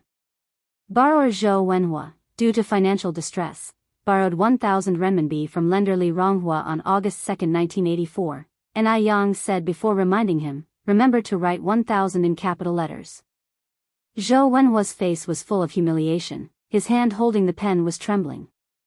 He never thought there would come a day when Li Ronghua would be reduced to this state. After a while, he handed the IOU to Yang and said, here you go. Yang reached out to accept the IOU, a fleeting silver light at her fingertips. At that moment, Zhou Wenhua felt a piercing pain in his thumb, while Yang was pressing his finger on the paper. Instantly, a bloody fingerprint appeared on the black and white IOU. Yang looked satisfied, waved the IOU and said, remember to pay the debt on time, or else you'll take this to your school's leaders. What a disgrace. This was beyond humiliating. Zhou Wenhua wished he could burrow into the ground. He pulled Su Zikin's hand, squeezed through the crowd, and left. Yang slightly parted her lips and turned to look at Li Ronghua. Sister Ronghua, are you okay? Li Ronghua looked blankly at Yang for a long time before saying, Yang, you're amazing. If it hadn't been for Yang today, she might not have been able to hold on. Not only did Yang help her teach Zhou Wenhua a lesson, but she also made him sign an IOU. She was truly incredible. Although she had always known that Yang was very capable, Li Ronghua had never admired Yang as much as she did now. Yang laughed and said, it's nothing. Sister Ronghua, when faced with scumbags, you shouldn't feel afraid or guilty. They should feel so instead, as they were the ones who wronged you first. Keep this IOU safe and make Zhou Wenhua pay you back every penny. If he dares not to, we will make him infamous. Originally, going to the school was just to scare Zhou Wenhua, Yang didn't expect Zhou Wenhua to be so easily frightened and actually wrote the IOU. Now with the IOU, she was not afraid of Zhou Wenhua denying the debt. If Zhou Wenhua dared not to repay the money, Yang had 100 ways to make him famous. Yang, you're so kind. Li Ronghua hugged Yang. Yang patted Li Ronghua's back. We're good sisters, it's only natural. Li Ronghua nodded, yes, we are lifelong good sisters. She would never forget Yang's kindness in her lifetime. Yang laughed and said, let's go, don't let the scumbags affect our mood, let's continue shopping. Yang, wait for me a minute. Li Ronghua picked up the Parker pen and walked towards the trash can. Sister Ronghua. Don't throw it away. Ni Yang immediately stopped Li Ronghua. Li Ronghua looked at Ni Yang with confusion. Why keep the pen that Zhou Wenhua had used? Ni Yang laughed and said, Sister Ronghua, this Parker pen cost over 200 yuan, why should we be at odds with money? There is a pawn shop downstairs. This pen is almost new and can at least exchange for 100 yuan. Really? Li Ronghua was somewhat surprised. Yes. Ni Yang nodded. The two went to the pawn shop and sure enough, the Parker pen was exchanged for 108 yuan. Adding the 50 yuan Zhou Wenhua repaid, Li Ronghua, who was initially broke, instantly became a little rich woman. Li Ronghua immediately paid back the money she borrowed from Ni Yang today. Ni Yang didn't refuse. After shopping, Ni Yang and Li Ronghua went to eat together. Today they ate Korean food. After a whole day, Li Ronghua had forgotten all the unhappiness. She seemed to have been completely transformed. She came home with lots of shopping bags and gave the gifts she bought today to her family. Gooden exclaimed in surprise, Sis, you're rich. You even bought us so many things. A seemingly ordinary phrase, but it made Li Ronghua feel a little bitter. Over the years, she had always been supplementing Zhou Wenhua. She hadn't even bought her family a pair of socks. Han Xiaoqin also found it strange. Ronghua, what's going on? All the family's eyes were fixed on Li Ronghua. Li Ronghua fought back tears, preventing them from falling. Nothing. I just want to provide for you all properly in the future. Gooden's dad put down his pipe. Did Zhou Wenhua bully you? No. Li Ronghua shook her head. Gooden's dad wanted to say something more, but was hushed up by Han Xiaoqin. In the evening, Han Xiaoqin came to Li Ronghua's room. Li Ronghua was crouching over an iron basin that seems to be burning something. Seeing Han Xiaoqin come over, she immediately put out the fire in the basin. Ronghua, what's the matter?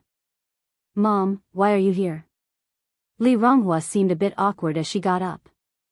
Han Xiaoqin looked at the smoky iron basin on the ground, took Li Ronghua's hand, and sat on the edge of the bed. Ronghua, please tell me, is it true that you had a fight with Wenhua?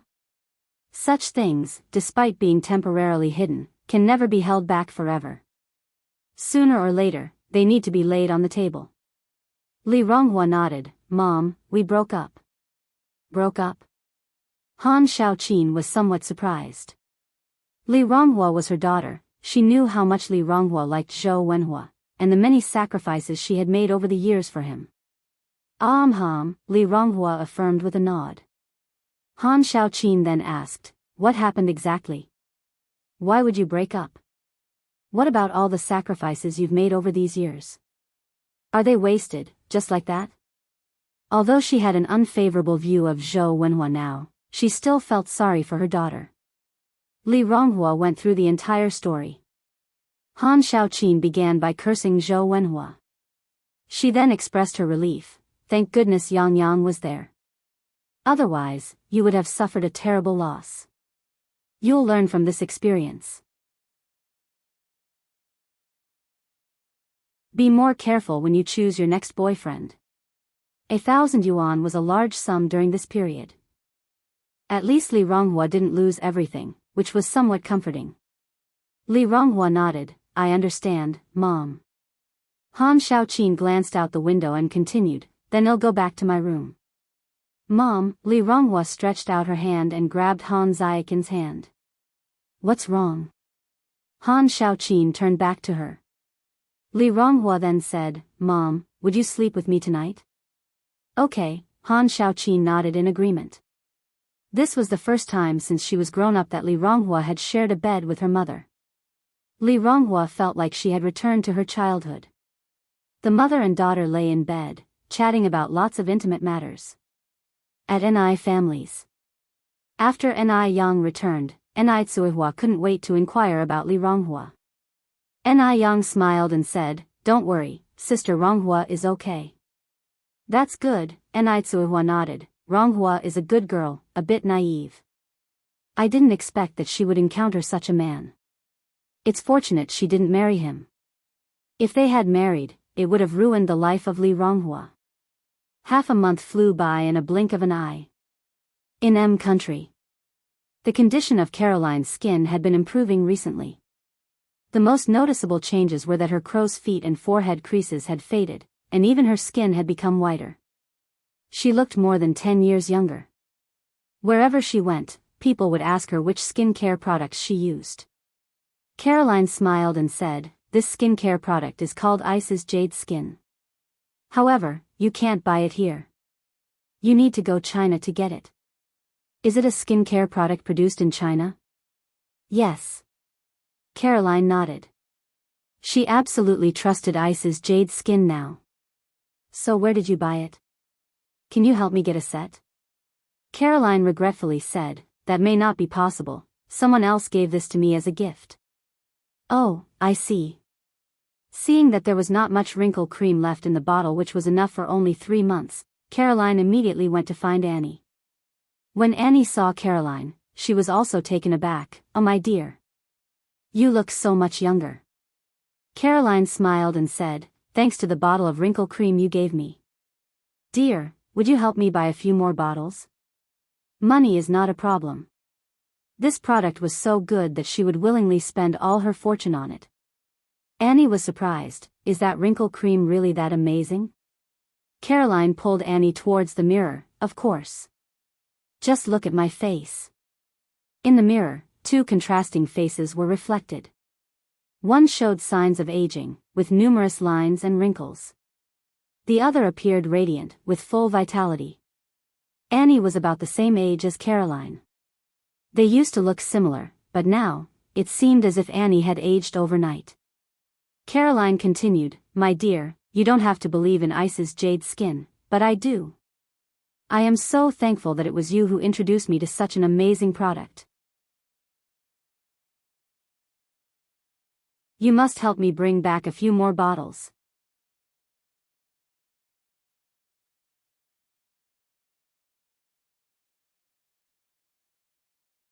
Chapter 583, The Spirit of Traditional Chinese Medicine Admired by the People of F Country. Update 10_1 Annie was slightly stunned. She really hadn't expected the Bing Ji Yu Fu cream to have such a great effect. This was too miraculous. If she'd known how good the Bing Ji Yu Fu cream was, she would definitely have kept it for her own use and not given it away to others. For a moment, Annie was filled with regret. After Caroline left, Annie immediately went to Emily's school. Only after seeing Emily, did Annie realize that Caroline wasn't the only one who had changed. Emily had also transformed. Emily's skin was fair and tender, able to drip water. "Mom, why are you here?" Emily was surprised to see her mother. Annie asked, "Do you have any more wrinkle cream left? Give some to your mom." Emily shook her head. "No, there isn't any left." "Didn't I give you a bottle last time?" Instead of directly answering Emily's question, Annie continued, "Can you ask your friend to mail a few bottles over? Here is the money." Annie took out a bundle of cash from her pocket and stuffed it into Emily's hand. Emily was a little confused. It takes over 2 months for a package from China to arrive. The goods Yen sent me after she went back to China are still in transit. Over 2 months? She wanted to use the wrinkle cream right away and couldn't wait that long. Why does it take so long? Can't it be faster? It only takes a dozen hours to fly over from China. Why are the postal services so slow? Emily frowned. "Mom, weren't you worried that the wrinkle cream would ruin your face? Why do you suddenly want to buy it now? Have you already used the wrinkle cream? But I don't see any changes on your face." With the miraculous effect of the Bing Ji Yu Fu cream, Annie's face should not remain the same. Annie was very upset. "I gave that wrinkle cream to your Aunt Caroline." "What?" Emily looked shocked. "How could you give such a precious thing to Aunt Caroline?" Annie sighed. "I regret it very much now. But there was no antidote for regret in this world. If she had not given the wrinkle cream to Caroline, she would be using the wrinkle cream now. A bottle lasts 3 months, and by the time she finished a bottle, a new one would be on its way. Why don't you wait a little longer?" Annie looked at Emily. Do you have Yan's address? Emily was taken aback, then asked, Are you thinking of going to China? Yes. Annie nodded. For beauty, she was willing to pay any price. A trip to China was no big deal. Mom, are you sure about this? A trip to China wasn't easy. They didn't know a soul there, and the language barrier might make it difficult to locate Nin. Annie nodded. Yes, I've made up my mind. All right then, hold on, I'll go get the address for you. The last time Nin had left, she had given Caroline an address. Annie took the note. I might be going to China soon. You will be alone at school, so be careful. Yes. Emily nodded. Mom, remember to bring me some Chinese specialties. I heard from Nin that China has a lot of delicious food. Sure. Annie gave her daughter a hug before leaving. China. Today was the day for Nin to follow up with Georgia. Lying semi-recumbent in bed, Georgia spoke in her not-so-fluent Chinese. Divine Doctor, you came. Madam. Nin walked over, placed her medical box on the cabinet in front of the bed, and asked, Have you been feeling unwell recently? Georgia smiled. Not at all. I feel very good. For the first time in over a year, Georgia had laughed so heartily. She too could feel that she was improving day by day. That's good. Nin rolled up Georgia's sleeve and began to take her pulse. Georgia looked at Nin, her eyes twinkling with a smile. Just like when she first saw her. Nin, dressed in a plain white cheongsam, sat quietly. Without doing much, she managed to pull Georgia back from the brink of death. Nin had an extraordinarily beautiful face, as if kissed by God himself. Her enchanting peach blossom eyes could capture one's soul with every flirtatious twinkle. Her thick, long eyelashes allowed her to perfectly hide her emotions in a downcast gaze. The high, well-proportioned bridge of her nose, her ruby-hued lips, and her smooth, luminous skin made her even more enchanting than the blooming mutant flower in the room. This was the beauty esteemed by the Chinese. Her allure was irreplaceable. Having just let go of George's hand, Mr. Abner walked in. Divine Dr. Nin, how is my mother doing now? Nin glanced back. Madam is all right now. She should take a light diet for a while, and she should be able to get out of bed in about half a month. Really? Georgia's eyes welled up with tears. She excitedly grabbed Nin's hand. Divine Doctor. Can I really stand up? Originally, she had thought that her recovery would be the biggest surprise. But she never expected that she would be able to stand up. Perhaps nobody could understand the feeling of a paralyzed person who could suddenly stand up. Yes, indeed. Nin nodded. Abner was overjoyed, holding Georgia's hand and said, Mom, did you hear that? You can stand up. Yes, I heard. Mother and son were so happy that they wept tears of joy. Outside the window, the sky was perfectly clear. A crepe myrtle flower leaning against the wall was blooming profusely. A light breeze wafted over, carrying a faint fragrance. Georgia held Nin's hand, repeatedly thanking her, and then asked, Divine Dr. Nin, how old are you this year? 18. Nin answered. Georgia said, So Abner is 12 years older than you. Do you have any brothers or sisters at home? I have a little sister at home. Georgia continued, Then take your little sister over to visit when you have time. Okay, I will. Divine Dr. Nin. Mr. Abner started. Yes? Mr. Abner continued, You saved my mother, and have thus become our benefactor. In China, there's a saying that one should repay a small kindness with a fountain of gratitude, let alone saving a life.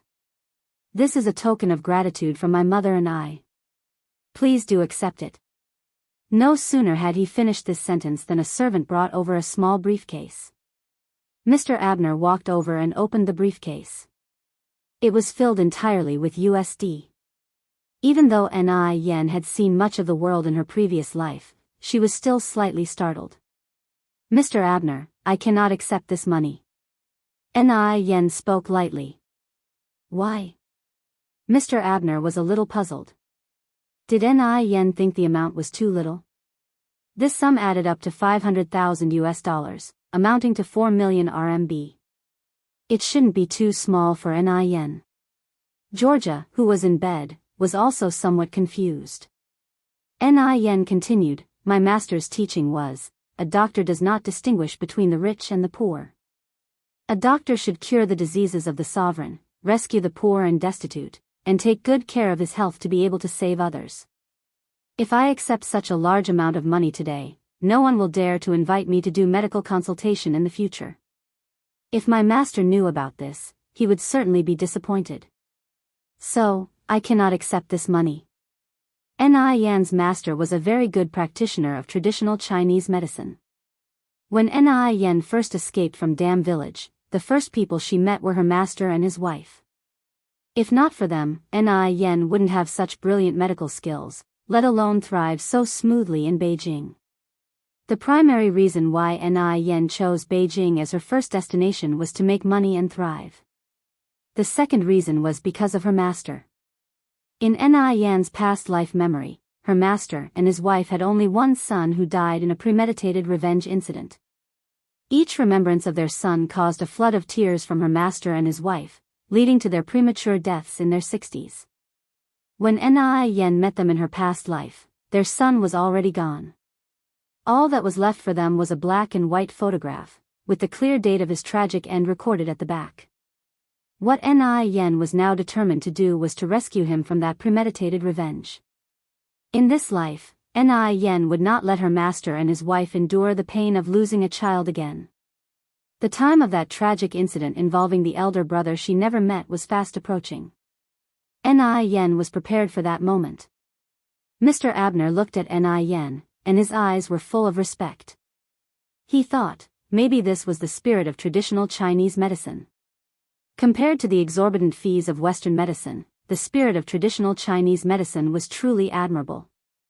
Divine Dr. Ni Yan, I admire your spirit of traditional Chinese medicine. Mr. Abner gave Ni Yan a deep bow.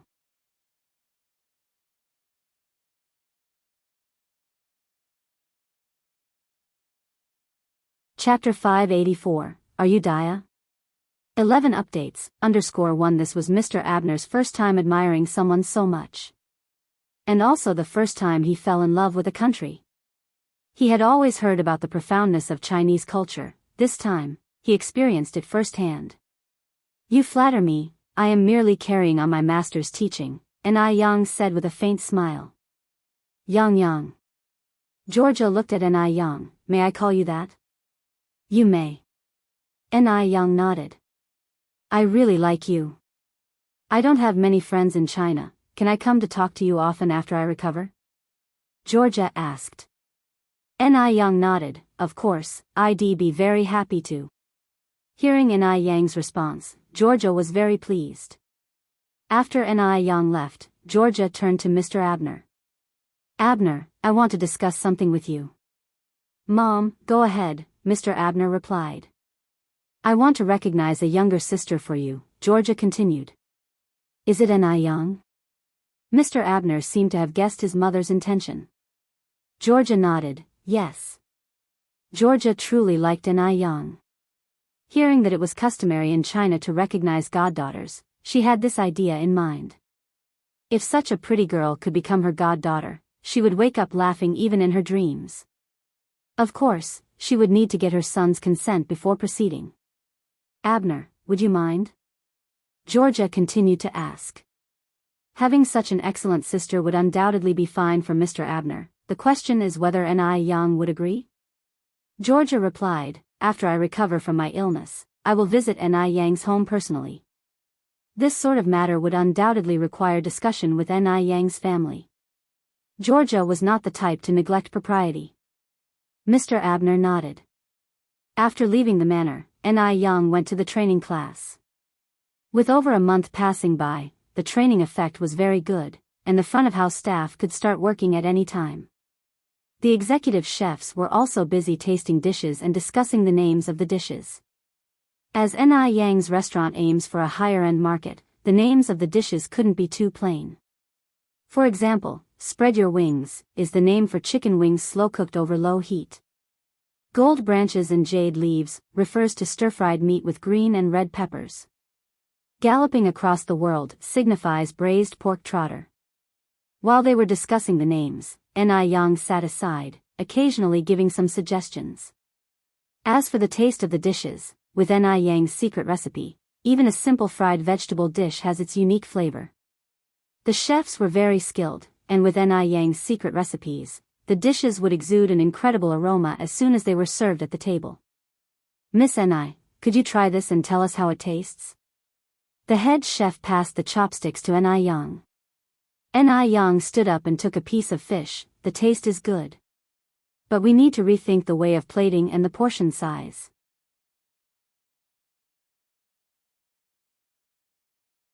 Chinese people prefer hearty servings, so most dishes are very large in portion. Actually, this is least preferred in high-end restaurants. Because, in scarcity lies value, too large a portion doesn't look precious. How should we change it? The head chef was a bit confused. Ni Yang lightly smiled. Have you ever had Japanese or Western cuisine? No. The head chef shook his head. After all, a Japanese meal would cost 200 to 300 yuan. How could he afford that? Ni Yang smiled and said, it's okay if you haven't tried it before. I can show you now. After saying that, Ni Yang took out a dozen photos from her bag and distributed them to the cooks present. These photos were taken while having Japanese and Western cuisine previously. Ni Yang continued, this is plating. Both Japanese and Western cuisines pay great attention to plating. A perfect dish not only tastes good but also looks good. It triggers both the appetite and the feeling of high quality. Hearing this, the chefs frowned. It sounds simple, but it's not that easy to do. That's true. Are the flowers on this Japanese dish fake? Who can make a dish look this good? Ni Yang didn't get angry, instead she picked up a radish and a kitchen knife while speaking. In no time at all, the radish in her hand had become a beautiful peony. She reduced the fish on the plate by half, then placed the carved peony on top. With a sprinkling of white radish shreds for garnish and a few mint leaves, a dish with high aesthetic value was created. The chefs were stunned. None of them had imagined that Ni Yang had such incredible knife skills. Ni Yang was really incredible. Any initial doubts vanished in an instant. If a young girl could do it, so could they, the professional chefs. Throughout the entire morning, Ni Yang was learning from the chef how to plate the dishes and how to carve vegetables. Ni Tsuhua also took little Ni Yun out onto the street. The mother and daughter pair, both good-looking, were well-dressed and caught the eye of the passers-by. A middle-aged woman lingered in front of Ni Tsuhua for a long time. Finally gathering her courage, she asked, are you Daya? Daya? Ni Tsuhua was stunned. If she hadn't heard the nickname again, she might have forgotten that she even had such a nickname. How long had it been since anyone had called her by this nickname? Long enough that she couldn't remember. Ni Tsuhua looked up at the middle-aged woman, thought hard for a long time, but couldn't remember who she was. Sorry, may I ask who you are? Daya, it's me, Danny, who grew up with you. Don't you remember me? This woman was Zhou Danny, who had grown up with Ni Tsuhua. They were very close in the past, but after Ni Tsuhua left, Zhou Danny got married, and they lost touch. Only then did Ni Tsuhua remember her childhood friend. She became so excited that her eyes welled up with tears. Danny. Is it really you, Danny? She remembered that Zhou Danny had a small mole in the middle of her forehead. The mole was still there. This woman was indeed Zhou Danny.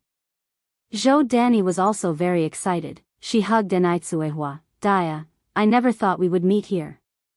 Look at you, you're still so young and pretty. I've gotten old. Is this your daughter? Ni Tsuhua was born beautiful. Back when she was 16 or 17, she was considered to be the beauty of the village. Later, her father fell ill and had no money for treatments. Ni Tsuhua was sold for 10 yuan. Yes, Enai Tsuhua replied, her eyes teary, this is my daughter Enai Yun. Yun Yun, say hello to Auntie. To meet an old friend from childhood was truly exciting for Enai Tsuehua. Auntie. Little Enai Yun obediently greeted. Enai Yun? The child shares Daya's surname? Zhou Danny was somewhat confused, but she didn't ask. Instead she extended her hand towards little Enai Yun. Come, shall Auntie hold you? Yes. Little Enai Yun nodded. Zhou Danny's smile was tinged with tears. This child is so good and beautiful. Daya, she looks just like you. She continued asking, Daya, where have you been all these years? Is your life good?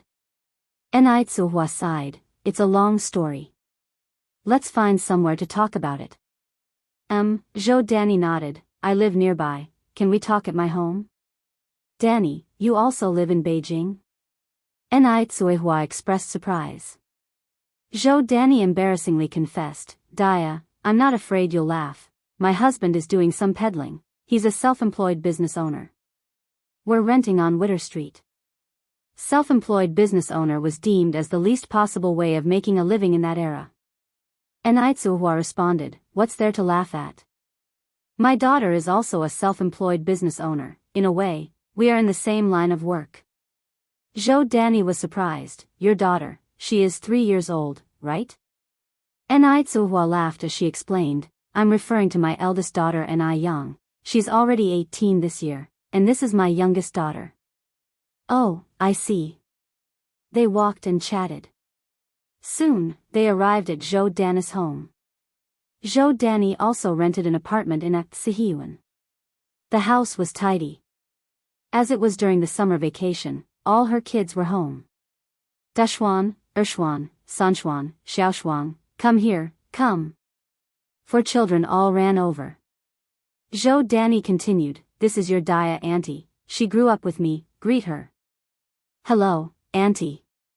Enai Tsuhua was surprised, Danny, are these all your children? Zhou Danny nodded and went on, this is Dashuan, he's 16 this year, this is Ershuan, now 15 years old, this is Sanchuan, he's 14 this year, and this is Xiaoshuang, she's 8 this year. Dashuan to Sanchuan were all boys, Xiaoshuang was a girl. Enai Tsuhua said admiringly, that's wonderful. If her children hadn't been abandoned, her second child would also be 17 now, the third 15, the fourth 12.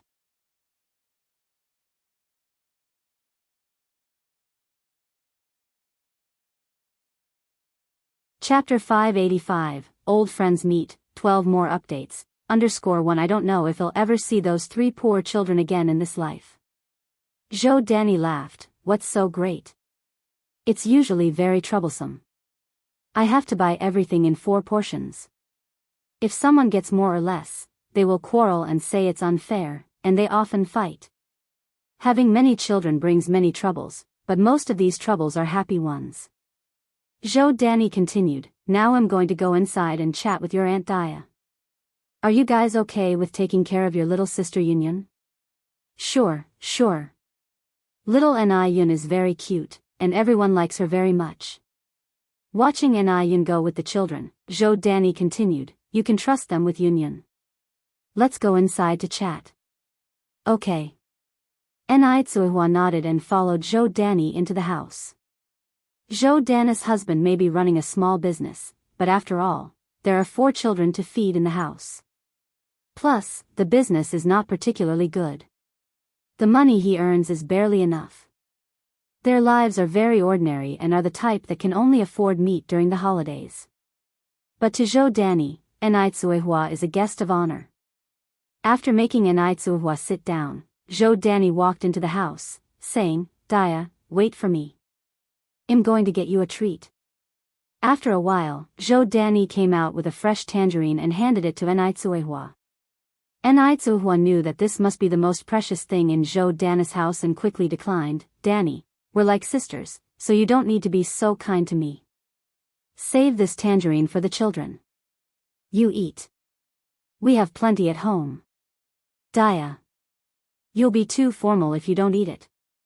Zhou Danny peeled the tangerine and put it back into Enai Tsuehua's hand. Enrich was deeply moved and stuffed half of the tangerine into Zhou Danny's hands, saying, "You also eat." Zhou Danny nodded. "Okay, let's eat together." The two chatted as they ate. Enrich told Zhou Danny about her past, and Zhou Danny listened with sighs. "Dia, your life has been too hard. How could your father bear to sell you to such a family?" Enrich responded with a bitter smile, "It's all in the past." Zhou Danny sighed, "The past is indeed past, but the hardships you endured were real. And those 3 poor children." She never expected that Enrich had led such a hellish life. Enrich, with swollen eyes, said, "The ones I owe the most are those 3 children." Zhou Danny walked over and patted Enrich's back, comforting, "Actually, for them, it's kind of a blessing in disguise. If they continue to stay in the Mu family, who knows how that old lady would have abused them. Maybe by now they have been taken by kind people and are leading a good life. Hopefully," Enrich continued, "I have been talking about me all this time. What about you, Danny? How have you been these years?" Compared to Enrich, Zhou Danny's life has been quite good over these years. Her husband is an honest man who only knows how to work and earn money. She's the one in charge at home. 3 years ago, they followed their fellow villagers to Beijing and started a small business there, successfully settling down in Beijing.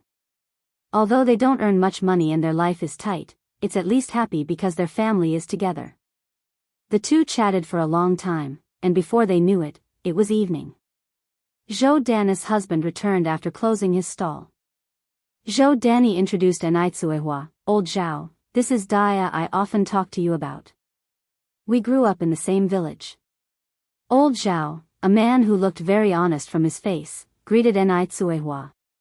Enrich nodded, "Hello, brother-in-law." Zhou Danny is 2 months older than her, so it's appropriate to call him brother-in-law. Old Zhao looked at Zhou Danny, "Well, since we have guests today, I'll go to buy some groceries now." "Go ahead." Zhou Danny added, "Remember to buy 2 pounds of pork." Hearing about pork, the children playing outside cheered. "We will have meat tonight." "We will have meat for dinner tonight." "Okay." Even if old Zhao doesn't normally indulge in food and drink, he won't be short of a few yuan for meat with guests in the house. He won't neglect the guests. Enrich hurriedly said, "Danny, don't go to so much trouble. I won't stay for dinner." It's obvious that Zhou Danny's family's financial condition is not very good, and Enrich didn't want them to make unnecessary expenses. "Of course I'm here." Zhou Danny said, "We only see each other once in so many years. How could you not be here for dinner? If you're not here for dinner, I'm not letting you return tonight. Besides, just look at how happy those little rascals were when they heard there was meat to eat. They'll surely be heartbroken if you don't eat here." Helpless, Enrich had to agree and said, "Then let me tell my eldest daughter first, so she doesn't worry about me being missing later." "Great, let her come over to dine together too."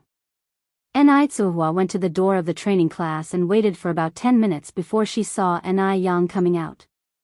Yang. Enrich ran over. "Mom." Yang asked in confusion, "Why are you alone? Where's Yunyan?" Enrich relayed the incident of meeting Zhou Danny to Yang. Yang was also delighted that Enrich encountered a childhood friend in Beijing. She smiled and said, "Mom, let's get something to take with us." "How many kids does Aunt Danny have?" "4. Enrich replied. Yang nodded, "There's a shop over there, let's go to the shop first." Yang bought malted milk, candies, beef granules, biscuits, some fruits, and 2 bottles of liquor, spending over 50 yuan in total. When they arrived at Zhou Danny's home, it was already getting dark. All the children had gathered in the living room. Old Zhao was cooking in the kitchen. Zhou Danny and the children immediately came out to greet them. Enrich handed the bags of gifts to Zhou Danny and the children. "These are all goodies for the kids." Zhou Danny chided, "Dia, why did you buy so many things? After all these years of friendship, why waste money? Everyone's living conditions aren't easy, and Ni Tsuehua bringing so many things made Zhou Danny feel slightly embarrassed. Ni Tsuehua laughed and said, I didn't buy much, they just looked nice. Speaking of, Danny, this is my eldest daughter Ni Yang. Yang Yang, this is your Aunt Danny. Ni Yang politely greeted, hello, Aunt Danny. Only then did Zhou Danny get a clear look at Ni Yang by Ni Kuihua's side. She was surprised and said, Dia, your daughter is too beautiful. She's like drawn on a picture. Zhou Danny had seen quite a lot of people over the years, but she had never seen someone as beautiful as Ni Yang. Not only was the girl beautiful, but she also had a unique charisma. No wonder she managed to get Ni Tsuehua out of Dam Village. Ni Tsuehua laughed and said, this girl can't take compliments. If you keep praising her like this, I'm sure she will become overly proud. Zhou Danny responded, I'm not just flattering, my niece really is beautiful. Alright, let's not just stand here, let's go inside and sit. They all went inside. Old Zhao had already set the meal on the table, and the dinner was very rich, with both fish and meat. Ni Tsuehua introduced Old Zhao to Ni Yang. Ni Yang politely greeted, hello Uncle Zhao. Zhou Danny has educated her children well. Although they had not eaten meat for a long time, after each of them had taken a piece, they did not take any more, preventing any chaos over food. On the other hand, Zhou Danny kept serving meat to Ni Yang and Ni Tsuehua. Dia, you and Yang Yang eat the meat. Treat this place as your own home, don't be polite. Unable to refuse, Ni Yang ate 2 large pieces of fat meat. She was unable to eat the last piece, but she still gulped it down with discomfort. After dinner, she quickly took her bowl to the kitchen, fearing that Zhou Danny would serve her more meat. Zhou Danny was a bit worried that Ni Yang did not eat enough. Yang Yang, how come you've eaten so little? There's still plenty of rice in the pot. Don't worry about saving food for me, it's not a famine era now. Ni Yang smiled faintly, I'm full, Aunt Danny. Zhou Danny was somewhat skeptical, can you be full with just that? Is it because the food Uncle Zhao cooked isn't good? Ni Yang continued, Uncle Zhao's cooking is delicious, Aunt Danny, I'm truly full. Ni Tsuehua chimed in from the side, Danny, you don't need to worry about her. This girl has always had a small appetite, always like feeding a mina bird. Only then did Zhou Danny feel relieved. You're tuning into the Dreamy Love Stories YouTube channel. Don't forget to subscribe and join us on this journey to catch the most captivating stories.